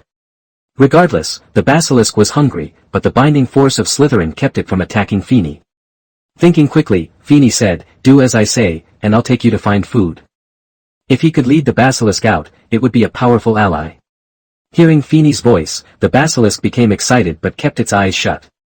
"May I have your name?" Feeney asked in snake language. A hiss came from the basilisk. "Bask," it replied. Through their exchange, Feeney learned some interesting things. Bask was angry at Riddle, but due to a blood contract, he had to obey. Bask could sense Slytherin's blood in Feeney, which enhanced his intelligence. Feeney also grasped what being Slytherin's heir meant. The claims about blood purity were nonsense. Slytherin left the basilisk to protect Hogwarts. When Slytherin departed, tensions between the magical world and Muggles were high. Leaving a creature like the basilisk was a wise decision. The heir of Slytherin possesses Slytherin's blood and is dedicated to protecting Hogwarts. This heirship comes with benefits, including access to Slytherin's inheritance. The castle originally belonged to Slytherin, who rented it to Hogwarts for a token price, but he retained ownership. As the heir, control over Hogwarts would be unmonitored by Dumbledore. Slytherin had left a backdoor for his heir, granting authority beyond the principal. Finally, Feeney asked where Slytherin's research room was located, where his inheritance lay. It was in the statue's mouth, where Bask had emerged. The area was dim, but Feeney could see a wide passage leading to the basilisk's nest. The lair smelled musty, untouched for ages. Beside it was a stone door with strange patterns carved on it. Feeney opened the door and stepped into a lab-like space, with murals of magical creatures on the walls. The last one showed the basilisk he just saw. But that wasn't the most valuable find. There was another door covered in mysterious inscriptions, with a large snake symbol in the center. 2 stone guards stood on either side, crossing their swords to block the entrance. This was the treasure of Slytherin's legacy. To enter, Feeney needed a way to get the guards to lower their weapons. He recalled a phrase engraved on the Slytherin statue in the Chamber of Secrets. It was in Niru script, which he could understand thanks to his Ravenclaw heritage. "Salute to the great forerunner, Salazar Slytherin," he read aloud. Nothing happened. The guards remained still, leaving Feeney a bit disappointed. He thought he might have overlooked something in the lab. Looking around again, he noticed the room was much brighter than Spark's lair. The ceiling was covered in magic lights that activated when someone entered. This magic had lasted for thousands of years, proving Slytherin's power. Under the murals, Feeney saw desks with yellowed papers. These weren't ordinary papers, they felt like snake skin. They contained scribbles and failed research, but nothing useful for entering the next room. Feeney pulled up a dusty chair and sat down, pondering if he missed anything. The lab seemed intentionally tidy, possibly arranged by Slytherin before he left. He leaned back, closing his eyes, trying to think of clues. He realized he hadn't found any hints about Slytherin's secret room. His knowledge came from the original story, where Harry would discover this place and face Riddle. Without that knowledge, he wouldn't have found anything. Determined, Feeney opened his eyes and began a detailed search of the lab, moving furniture around. Finally, he discovered a mural behind the bookshelves. It wasn't a specific pattern but a collection of S's resembling small snakes. Though he didn't understand the Shilao dialect, he instinctively knew what it meant. He spoke in a snake-like accent, "The miracle of blood and wine, the key to the road to godhood, open your arms to me." As he finished, the stone guards slowly lowered their swords, moving aside to open the stone door and kneeling to greet him, as if welcoming their master. The room was dark, but as Feeney stepped in, it lit up. The magic here was similar to that in the lab, confirming Slytherin had set up an automatic opening spell. Inside, the room was filled with bookshelves, not materials or potions. Feeney approached a shelf, examining the books carefully. He was cautious, remembering Hufflepuff's warning about secret rooms. He wondered if Slytherin was still alive, but there were no signs of recent activity. Many protective spells had worn off, causing books to turn to dust when touched. Luckily, Feeney had collected rare books over the years, thanks to the Black family's power. What truly caught his attention were Slytherin's personal notes. These might be his legacy. The protective magic on these notes was layered, ensuring they remained intact despite time. Feeney opened the first book, feeling safe. These were notes, not cursed books, and they lacked any magic. His magical vision allowed him to sense that there was no magic present. However, after reading several notes, he felt disappointed. They weren't about powerful spells but rather hidden histories. Being from the Black family, Feeney knew part of this truth. The notes described the origins of wizards and humanity's attempts to gain godlike power. The earliest gods were magical animals like unicorns and phoenixes, but their existence brought disasters instead of benefits. In desperation, humans resorted to sacrifices, often of young girls, not for sustenance but for entertainment. Many girls died before the rituals began, unable to survive the cruelty of the gods.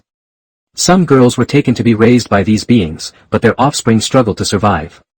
Eventually, humans selected women from these hybrids to reproduce, leading to the creation of wizards. Thus, many pureblood families today are descendants of those who successfully sacrificed to the gods. Slytherin's legacy represented divine power. The notes also contain Slytherin's thoughts on this history and his path to godhood. Hufflepuff had told Finney that the path to becoming a god was about purifying one's magical blood. Only those with strong magical blood could ascend to that status.